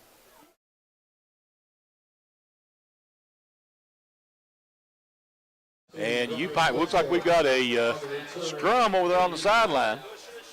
Yeah, the return man was taken into the sideline, and they get them separated now. Looks like going to mark it about the 45-yard line, so that's where Upike will start their second offensive possession here of the second half. And, you know, looking out there to see what Upike's going to be able to do with it here. Well, they took the opening drive and just drove it down the field. Had some couple of help with penalty, and they've got a penalty, Charlie. Going to mark it off against Union, another unsportsmanlike penalty after the play. So it's going to move the ball down to the 40-yard line of the Union Bulldogs. Yeah.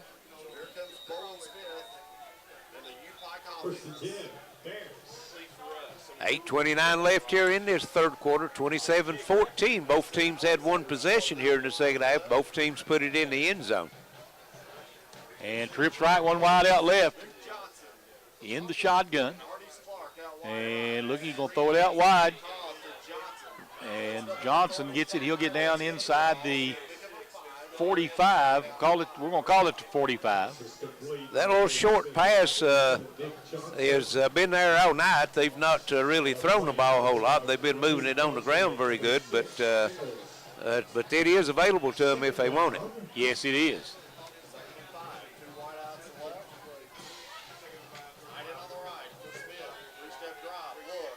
And throws it across, got a man, Whitmore, can't hold on to it. Boy, I tell you, a nice seam pattern that time by Whitmore, and Bowen Smith laid the football right where he needed it. Whitmore, you don't see that very often, just didn't pull it in.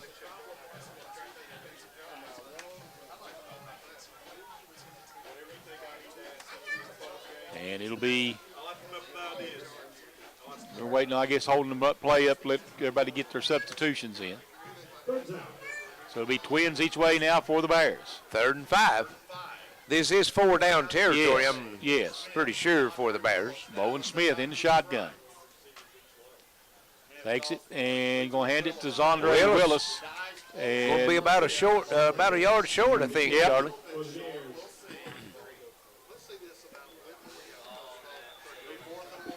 Going to mark him at the 31. He's going to be one short. 4th and 1, and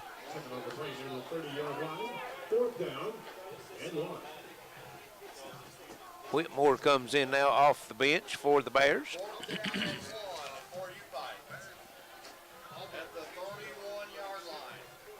So it'll be twins left, and slot. There comes motion back, and Zondre Willis is the setback, and Willis has the first down inside the 30. Call it the 20. Well, they're going to call it right at the 30, I believe. We're going to give him about the length of the football across the 30.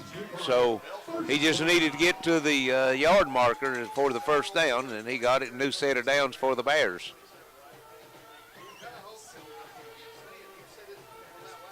And let's see. They're looking back over to the sideline, getting the play again.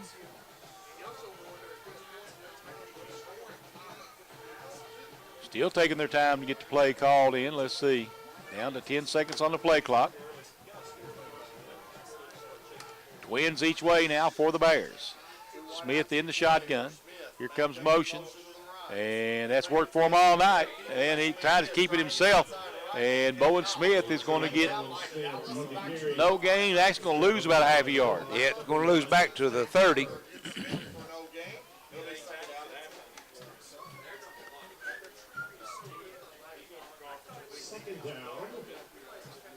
So we're looking down to see what the Upike Bears are going to do from here. So that play, they let the play clock run down, kind of threw the timing off on that thing.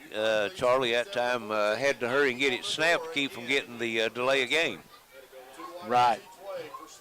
And now they got twins each way. Motion coming around to make a trip to the left, one wide out, or nobody to the right. Well, one right out right, sorry. And he's going to hand it off up the middle, and it's Andre Willis inside the 25. Bring up third down for the Bears. Going to mark him at the 23-yard line. Pick up a 7. Going to be about 4 yards short of the first. Third down and 4. Let's see what the Bears have got. Twins. Looks like he's going to go twins each way. So Andre Willis will be the single set back in the backfield. They'll look back to the sideline.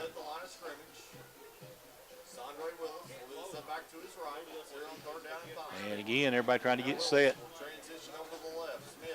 Smith looking, he's going deep. He's got a man wide open. Touchdown, Upike. That number 11. Ortiz Clark. Yep. That's his second of the game, isn't it? Believe so. Let's see where we at here. Ortiz Clark over here somewhere receiving. Yep, you're right. It will be a second one. Maybe only his second catch, both of them for touchdowns. That's pretty impressive. And the Bears go up 33-14.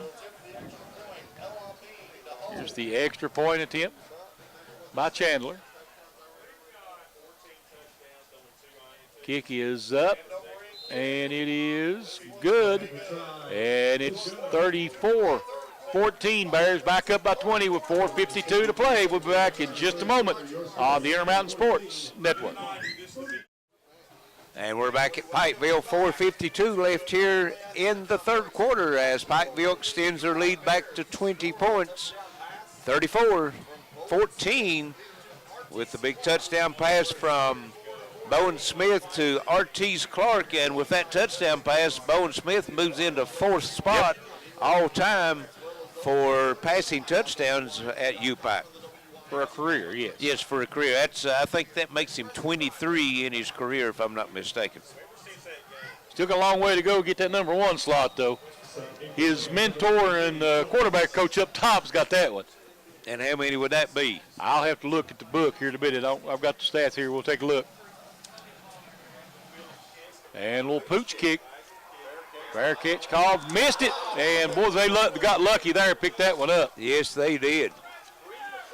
It went right through the old basket and bounced straight to one of the Union players. And that was Elkins that picked it up and took a lick. He's walking gingerly to the sideline. I hate to see that for any of these young men. 4:49 left here in the third quarter.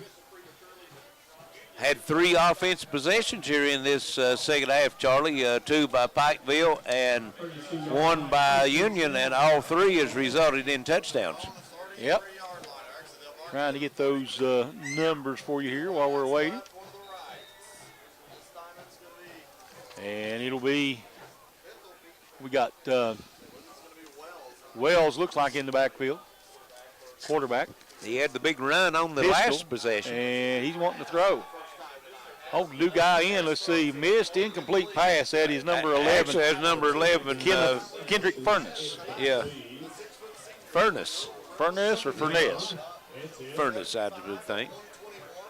And that's the third quarterback that we've seen for And Union that's tonight. nothing unusual for them, what I understand.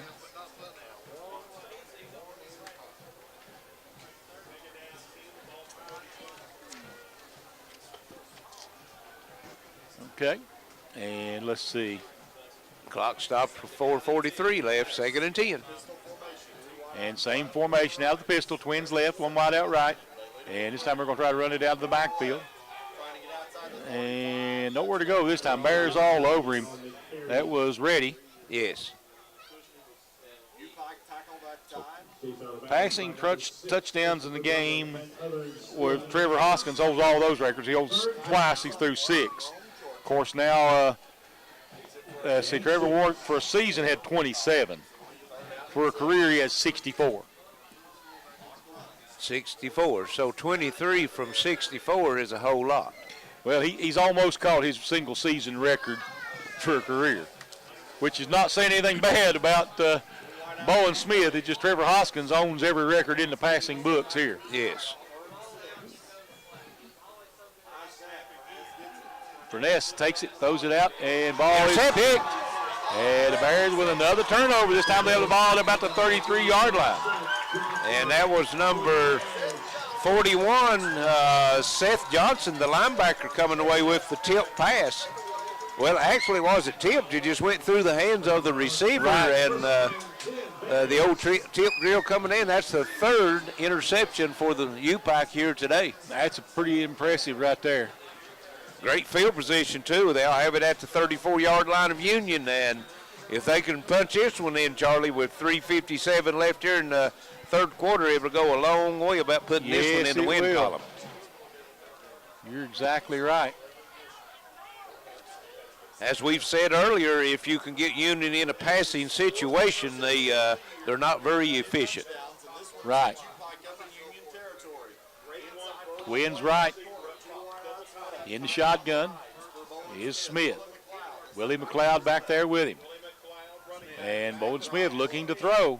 Steps up, and he may be, did he hold on? No, incomplete. And evidently he was out of bounds when he caught it because they caught the football. That was number 9. Artis Clark. But no, Anthony Brown. Anthony Brown, I'm sorry, you're right. But evidently he caught it, stepped out of bounds. Wish we had the replay. I'd like to see that one again. Ronnie will have that up for us next year. Just have to get 1 foot in college. Yep. Beautiful pass that time by Bowen Smith. Pistol formation, Bowen Smith. Looking out, he sees something on the other side he doesn't like and points it out to the coaching staff. They change the play. And we're going to have a timeout by Upike. 2nd down, 10, 30 from the 34-yard line. It's 34-14. Upike with 3:49 to play here in the 3rd on the Intermountain Sports Network. And Bowen Smith in the shotgun. Twins left. Willie McLeod back there with him. There comes motion across the backfield. And here comes Willie McLeod up there trying to get through the hole. McLeod pops out to the outside, cuts it back loose inside, and the Bears have it 1st and goal again, this time inside the 10-yard line. Boy, I tell you, a great job following his blockers that time down the field. Willie McLeod looked like he was going to be stopped after a 3 or 4 yard gain, and as you said, he just squirted out of there. But he waited for his blockers to give him some room and took advantage of it. Bowen Smith looking back to the sideline for the call. Willie McLeod will be the single setback. Twins to the right.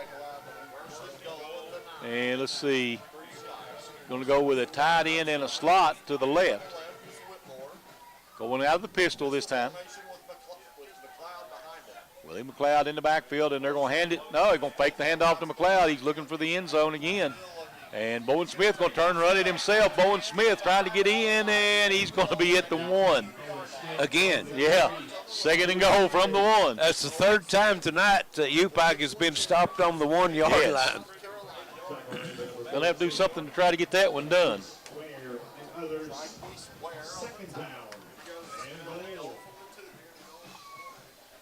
Important stuff. That's what it was. I saw somebody flashing it out here, and I know what it's about now. had to get some provisions for Ronnie over there. It'll be second down and goal from the 1. Upike getting their play figured out. They're going to go out of the regular offense, out of the shotgun, twins left. And they're going to hand it to Willie McLeod, and McLeod should be in. Let's see. I see nothing by the officials again. Well, I'm telling you, them officials, either there's a big wall there at that goal line, or they just can't see down inside. Dallas. I mean, look here, Larry. Look, he is on the goal line. I know it. I see it. Dallas Baxter with another stop. He's got 9 so far tonight. 3rd and goal from 1-inch line, and this time under center. And it's going to be a quarterback sneak. He should be in this time. If he's not in, Larry, there's something wrong with that. Touchdown Bears. I'm going to say he was a good foot in the end zone, wasn't he? Well, from about the waist up, look at me. Yeah. Well, there was no hesitation on that call, I wouldn't have thought. But and that's 2 rushing touchdowns tonight for Bowen Smith. You're right. And 3 passing touchdowns, so he's having a big game. Yes. 40-14, and here comes the extra point attempt. And this one may just about put it away for the Bears here with a minute 43 to go in the 3rd. I think so.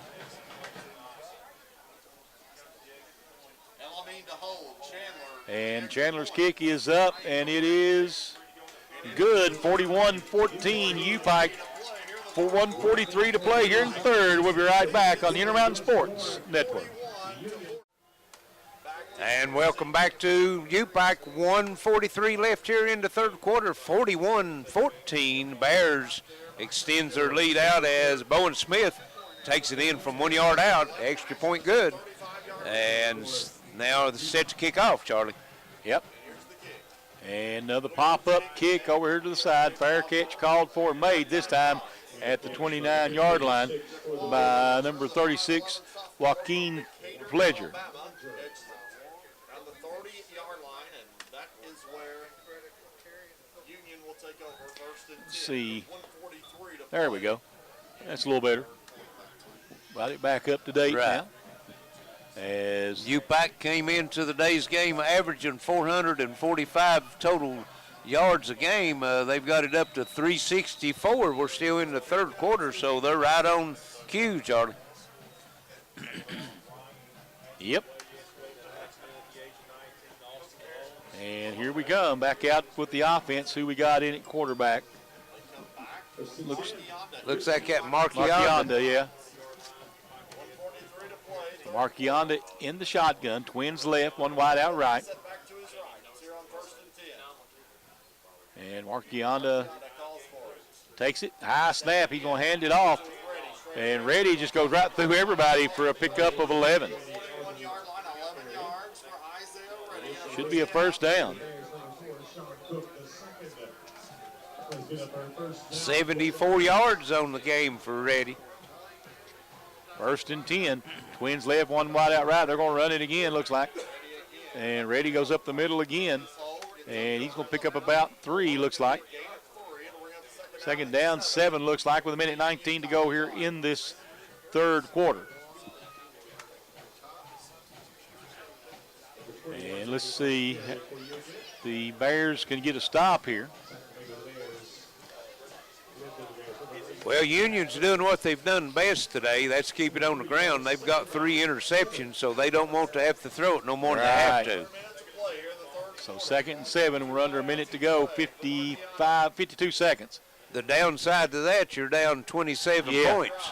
Need points quick. Trying to bring some pressure. Nice pass out. It'll be incomplete. Intended for Tyler.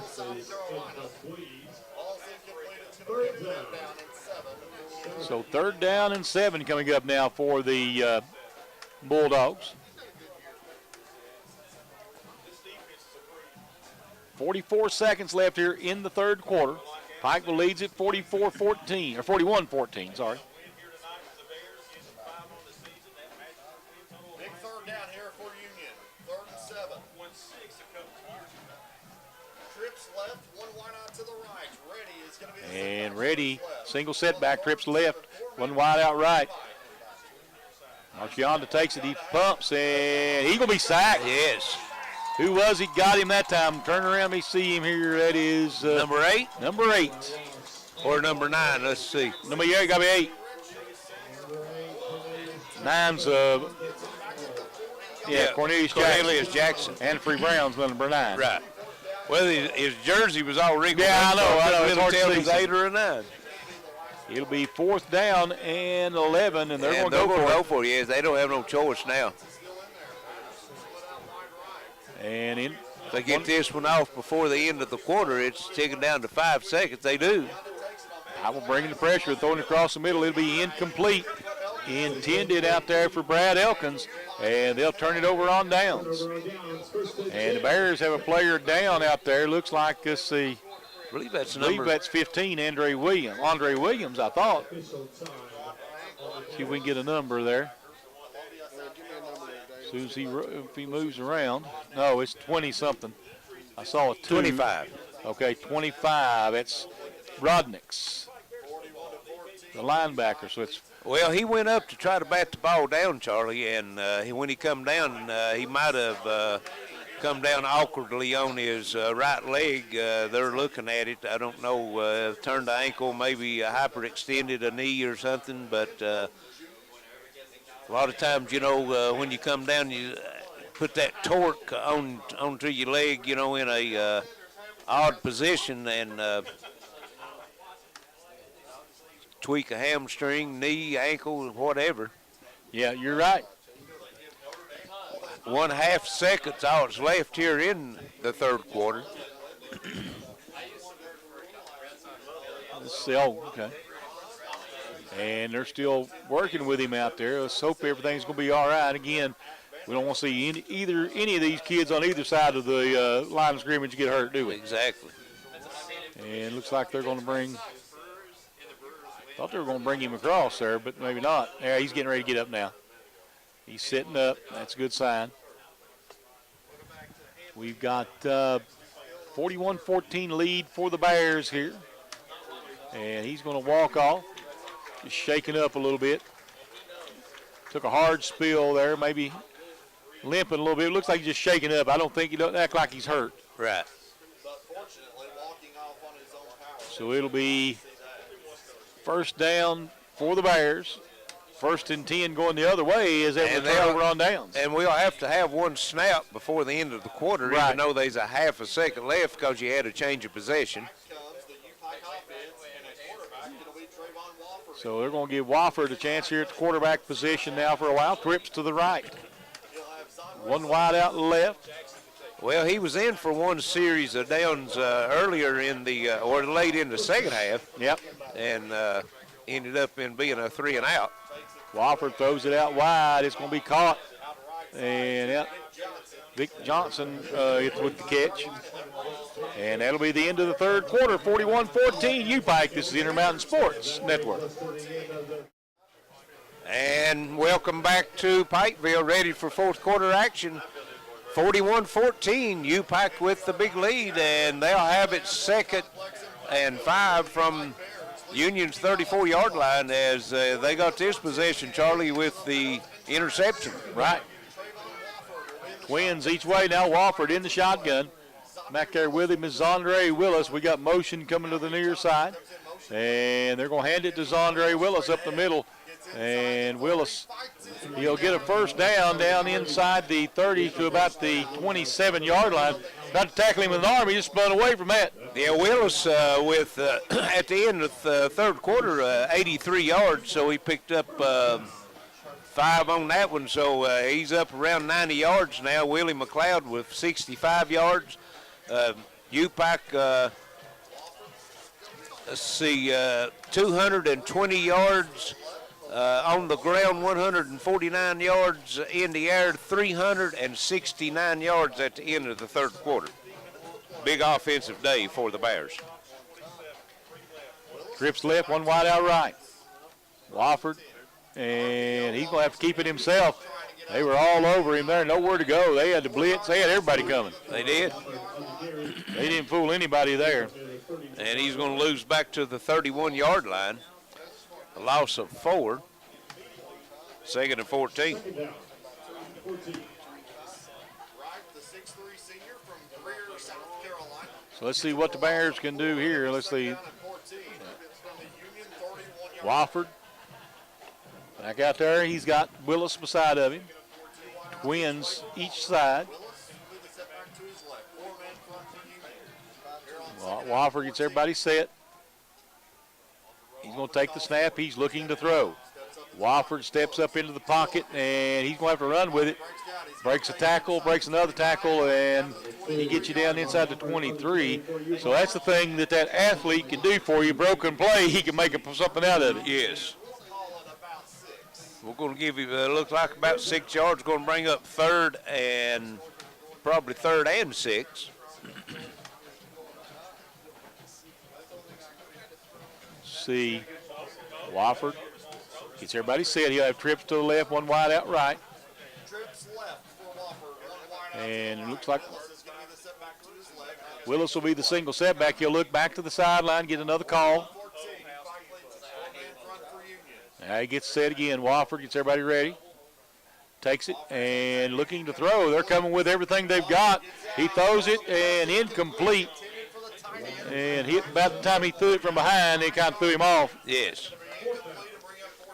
I think they'll go for it here on fourth down. No doubt, no doubt. And they'll bring Darian Leslie in from the sideline. Well, maybe not. Let's see what they're going to do.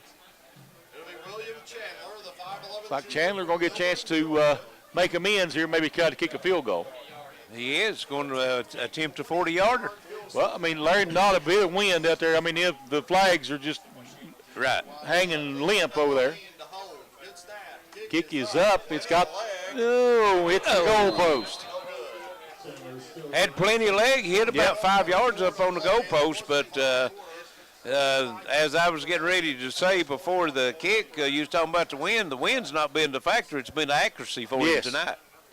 We seen him struggle earlier in the season, and then the last couple of times he's been dead on. Yeah, it's just, a lot of mental is a lot of the kicking game. And when you miss one, sometimes it gets you off your game. I've not been associated with too many kickers, but like you said, hearing sometimes they're can swing either way mentally. Yes. You're right. And it'll be Union ball. Let's see, they're going to hand it off. Ready. And Ready is And he's not ready smothered. that time because they dropped him for 3-yard loss. He was smothered.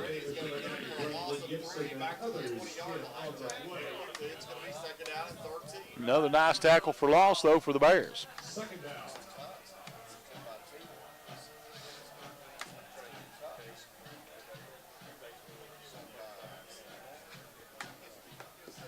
And it'll be second down and 13, 12:01 to play here in the ball game.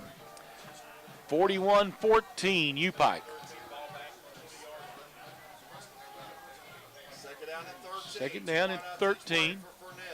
Furness in the shotgun, twins each way. Takes it, and he is back to throw. Steps up, throws it, and, I'll tell you what, that ball again almost picked off. Well, he just come up short on his throw on that, and if he'd got it out in front of the receiver, that might have been a touchdown. Dublin, though, had his hands on, just couldn't pull it in. Well, when you're running full speed and you have to stop and reach back, that's a tough catch. Yes. Well, I'm talking about the defensive back almost had it. Coming that way, yeah, right.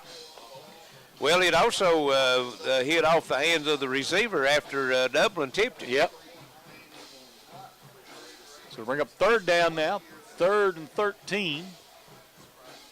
It's always better to overthrow than to come up short. Yes. Twins each way. And we got a whistle, and it looks like delay a game. Yep. Usually when that flag comes out back there, it's always 99% chance to delay a game. Yes, it is. So 3rd and 18 now coming up for the Bulldogs.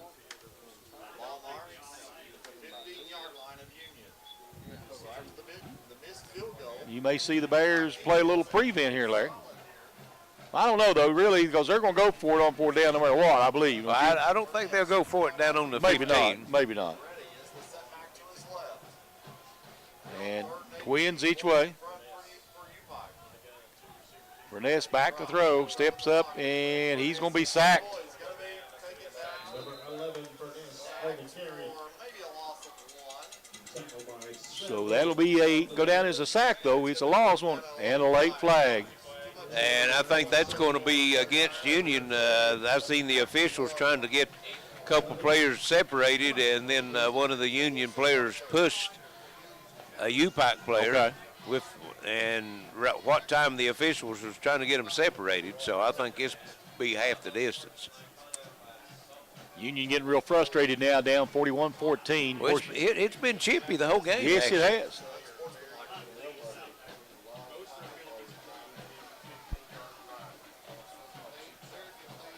So we got 11:22 to play in the ball game. 41-14 Upike.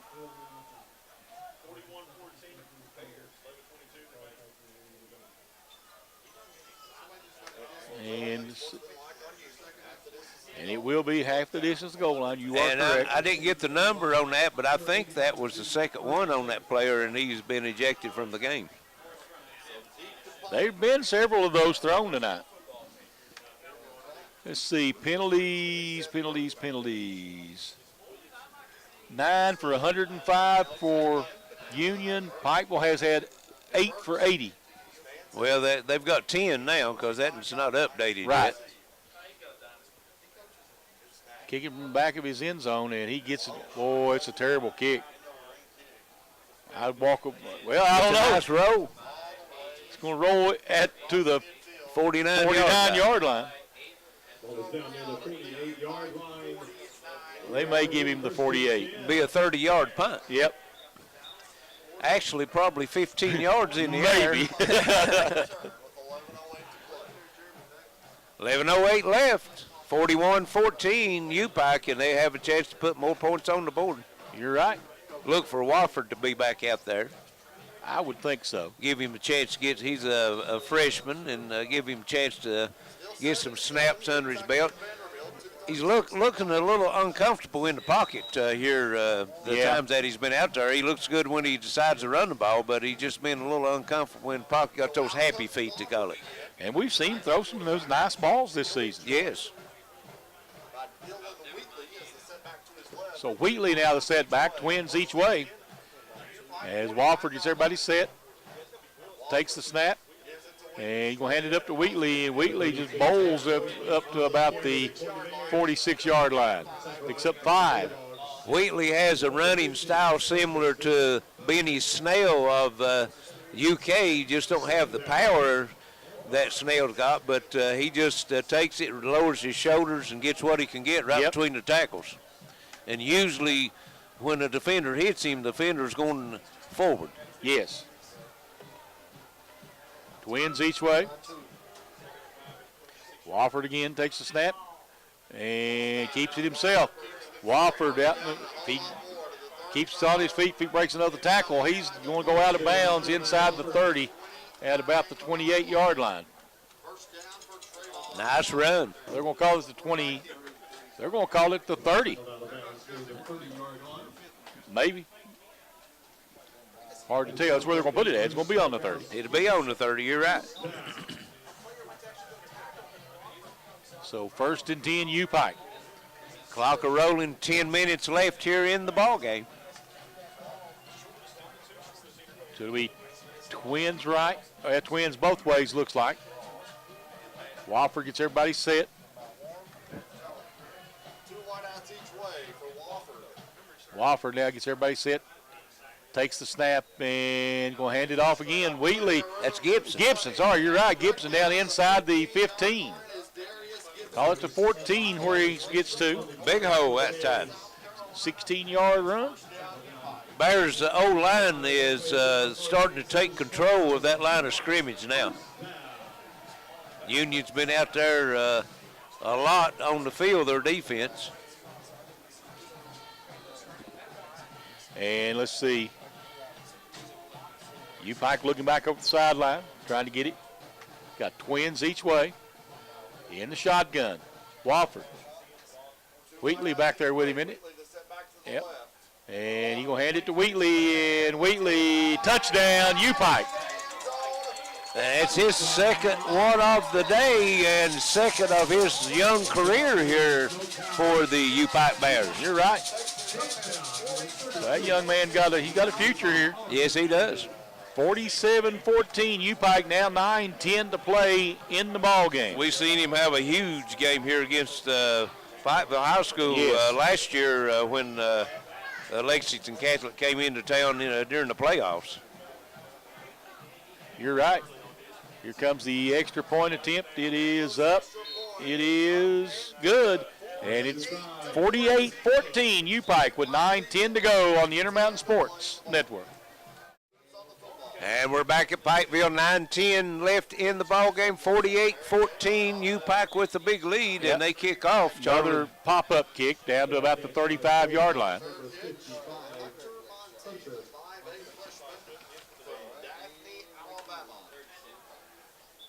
And let's see. First and 10 at the third. We're going to give him the 36 on the fair catch with 9:10 to go here in the ball game. 48-14 Upike. Union will fall to 1-6 and unfortunately drop to 0-3 in Mid-South Conference. And let's see. 36-yard line, first and 10. So first and 10 Union. Let's see who they come out with at quarterback here. Looks like it's going to be Marchionda.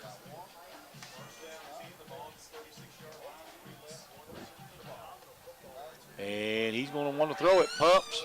Going deep. He got a man. He is open, and it's a catch. First down at about the 33-yard line. Having number 19, Tyler Toombs. This is complete to number 19, Tyler Toombs. Be Number 4, Sean Cook, the second. Has been up our first down, Bulldogs. so first and 10 Bulldogs. That's Toombs' third reception tonight. 31 yards from Connor Marchionda. Marchionda with a nice throw that time. Pumped and got the defender, got him behind the defender and laid it right in there. Trips left, one wide out right. Marchionda again, and he's going to hand it off. And Reddy is dropped. And that was an easy one. That was number 97 for the Bears, Ivan Sledge. Man, he put the hammer on him, didn't he? He did. Going to lose 5 yards on that one. Reddy's had some big runs, but here the last couple of series, they've shut him down. Clock ticking down, 8:10 left here in the ball game. It's just a matter of what the final score is going to be here now tonight. You're right. Bears going to improve to 5-3 on the season, 3-0 in the division. And let's see what they do here. Back to throw. And across the middle, it is incomplete. This is incomplete. That was a nice defense that time by number 59, Bradley Cleveland for Upike, a linebacker in coverage.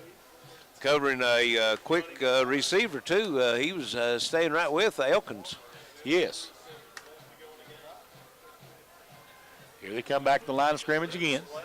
Marchionda back in, trips left, one wide out right. And Marchionda looks, pumps, fires right across the middle, and it's going to be caught. Gets down to about the 30-yard line.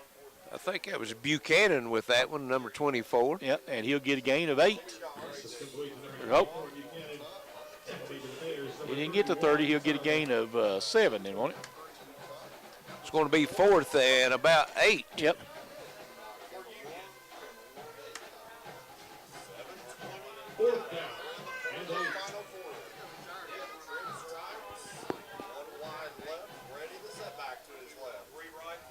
So he's got the Marchionda, trips right, one wide out left. Takes the snap, he pumps, he looks downfield, and nice catch. It's going to be a touchdown. Who was that? Was that that was 15? number 15, Patterson. Yep. number 15, Darian Patterson. And the defender gambled, missed him, and he was wide open. Yes. But he can gamble with a 48. And he still grabbed hold of him, trying to keep him out of the end zone, and Patterson was able to just pull away from him and, as you said, took it into the end zone. Yep. Here comes the extra point attempt. 6:59 left as the clock stops for the extra point attempt. Kick is up. It is good. So 48-21 with 6:59 to play. This is the Intermountain Sports Network. Wrightville, 6:59 left here in the ball game. 48-21.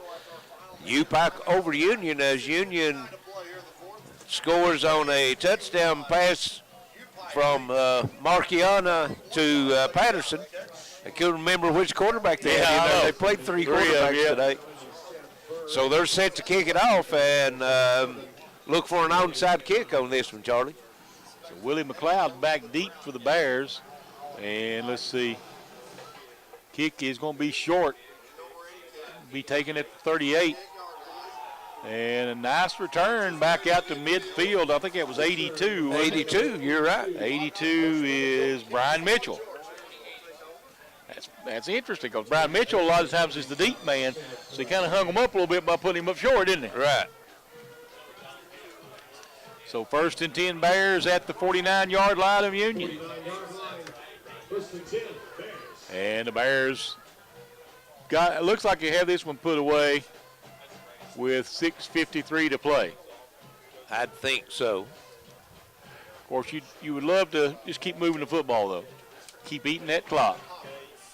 Well, I think you got to keep it in check, Joe. And looks like Wofford back at the quarterback Yes. position, which we expected that. Twins each way.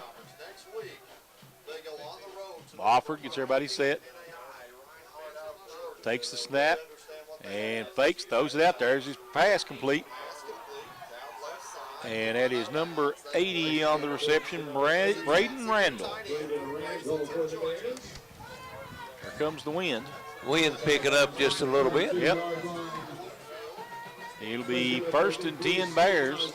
This time the ball at the 32-yard line. Yep. Clock ticking down, 6:30 to go. And Upike, they'll just let that play clock run down inside 10 seconds before they snap it. They'll take all the time they can off of it. It's their ally right now. Twins each way. Wofford in the shotgun. Wofford at quarterback, 2 wideouts each way. Wofford takes it, throwing downfield, and it is going to be incomplete. Overthrew him just a little bit. Yes. It was intended out there for Clark. Well, that one actually, the defender had the position downfield. If it thrown the back shoulder throw, as you see a lot in the NFL, that might have been a completion. May have been. That's a lot of timing, though, to be accurate on a back shoulder throw. Yes. Stops the clock with 6:08 left. Clark coming off to the sideline. Twins each way. Wofford, 2nd down and 10. 6:08 to go. Motion. Wofford, and we got a whistle. Delay of game on the offense, so it'll be a 5-yard penalty. It'll be second down. Yep, 6:07 to play still. 37-yard line. Yep, let the play clock run down just a little too low that time. So it'll be 2nd and 15 coming up now for the Bears. Early after what was looking like it could be a continuation of last season. And let's see, the Bears come back up the line of scrimmage. Let's see what they're going to bring. They're going to bring, looks like it's going to be Twins right. Second down. It's going to be Twins each way. And Wofford will be out of the shotgun. In the backfield with him is Darius Gibson. Gibson, everybody gets set. Twins each way, as we said. There's motion. They fake the motion, hand it off up the middle to Gibson. Gibson breaks a couple of tackles. He's going to get inside right at the 30-yard line. Nice little pickup of about, 9? He's a shifty little runner there. Just turns his body, twists his side to side, and doesn't give the defender much to hit. And just keeps moving it forward, ends up getting 6 or 7 out of that, maybe 9 yards, yeah. It'll be 3rd and 8 now with 5:40 to go in the ball game. Like I say, 48-21 lead Bears. Clock ticking down. We're down to 5:30 now. 12 seconds on the play clock. And Wofford takes the snap, looking to throw. Steps up into the pocket, fires it, got a man. And it's going to be a first down Bears. And who is that? 85. That would be J.T. Friels. Another first down for the Bears. This one at the, 18? So 18-yard line, 1st and 10 for the Bears. 5 minutes to go in the contest. 48-21 lead.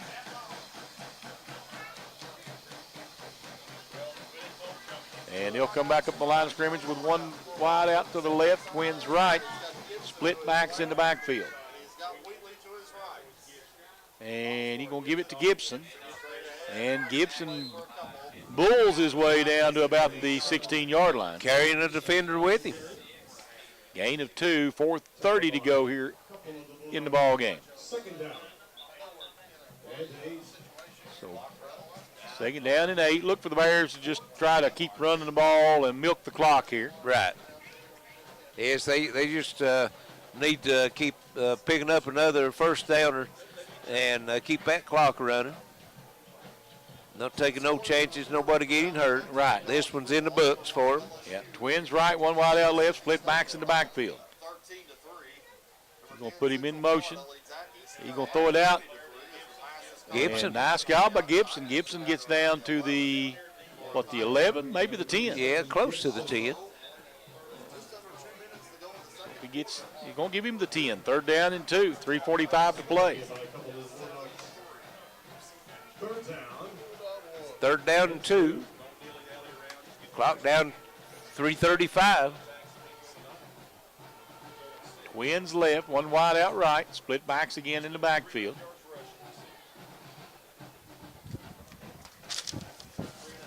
And again, the wind picking up. The roster went flying across the table up here. Wofford takes it, hands it off up the middle. Gibson in. Gibson has his touchdown today. His first one tonight, I believe. I think so. So I guess he'll take the touchdown with 3:10 to play in the ball game, making it 54-21. Well, made no difference. It could be the first one when he tells his grandkids maybe 30 years from now. That's right. That's right. So this one. And what makes it so special, it's homecoming night. Yes, it is. And everybody getting ready here for the extra point attempt by Chandler. Kick is blocked. And ball's falling on, so it'll be in no good. 54-21 Upike. 3:10 to play in the ball game. We'll be right back on the Intermountain Sports Network. And we're back here at Pikeville. 3:10 left in the ball game. 54-21 as Upike adds another. Darius Gibson from 10 yards out takes it in for the touchdown. Extra point blocked. And just speaking with my old sidekick Charlie here during that break, the last 2 games the Bears offense put up 55 and 54. They're rolling right now. Fair catch called for and made at the 27-yard line, looks like. And it is 55, one of the upbacks. That's Hunter Monty, a linebacker. You usually don't see linebackers do much returning. Right, yes. I had him back earlier. I had mentioned it. That linebacker back.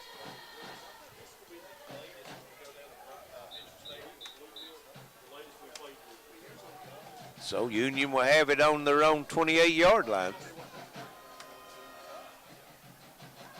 And Union will come back out. Who we got quarterbacking now? Looks like Finesse. Yeah. Trips right, one wide out left. Or Twins left, one wide out. Trips left, one wide out right. It's been a long day. And they're going to hand it off up the middle. And he's got all kinds of room. Is that ready? That's ready. And he gets down to about the 38-yard line of Pikeville. 40. They're going to say he stepped out at the 43. Oh, Charlie. 43, okay. So be. Well, now he showed flashes today. Yes. We've seen that several times, and then he'll have 2 or 3 carries that he gets thrown for a loss. So he's probably getting close to 100 yards. Probably. 2:50 to play here in the ball game. And he's going to throw it out wide. He's going to be caught. That is number 19. Toombs, yep. So Toombs with the catch. Well, Reddy, they've got him 99 yards. I'm not sure if that included the run he just had, but yeah. Pikeville coming with some pressure, trying to get to him, and Furness goes down. Going to gain about a yard on the play, though. Number 99, I think, on the tackle for Upike on that one. Let's see, that was Derek Northington. Oh, Luke Atkinson, I'm sorry. Trips left, one wide out right. Furness back to throw, and throws it across the middle, incomplete, in and out of the wide hands. open of Patterson. Patterson, yep. He had room to roam on that one if he had caught that one. Clock stops 1:46 is all that's left. Union's going to fall to 1-6 on the season, 0-3 in the division. Upike's going to improve to 5-3 and 3-0 in the division, and they'll have a big division game next week, Charlie. Yes, they do. Furness throws it out across the middle, incomplete. A little bit low. They were not able to pull it in. Minute 42 to go here. It'll be 1st and 10 Bears going the other way. Is that game next week with Reinhardt? Is that at Reinhardt? Yes. Okay. Reinhardt ranked, I think, number 5 in the nation, but them and Upike will be tied for the division lead at 3 games each. So, right, big game for the Bears. 1:42, all that's left. Bears have to run a couple plays. Look for them just take a knee, maybe. Maybe, we'll see. They've got 3 timeouts if they would take them. I don't know if they would or not in a game like this. I would think not. I don't think so, no. Yeah, they're going to go into the victory formation, looks like. It's been a little chippy throughout the game, and then if you start taking your timeouts and you're down 33 points with 1:42 to go, that could cause a little trouble. Yep. And he'll take a knee, and they'll let the clock run down. Bowen Smith comes in. Smith back out to do that. Again, they'll let it run down. Minute 30 now to go. Let's see. 30 seconds from now, it'll be under a minute before they have to take the next snap. Oh, yeah, it'd be under a minute. The play clock's just got 23 seconds on it, so. Minute 10 now to go in the ball game. 54-21, Upike. And the Bears, again, looking back at the play clock. Will take that snap and take a knee. And let's see, depends on when they start that clock.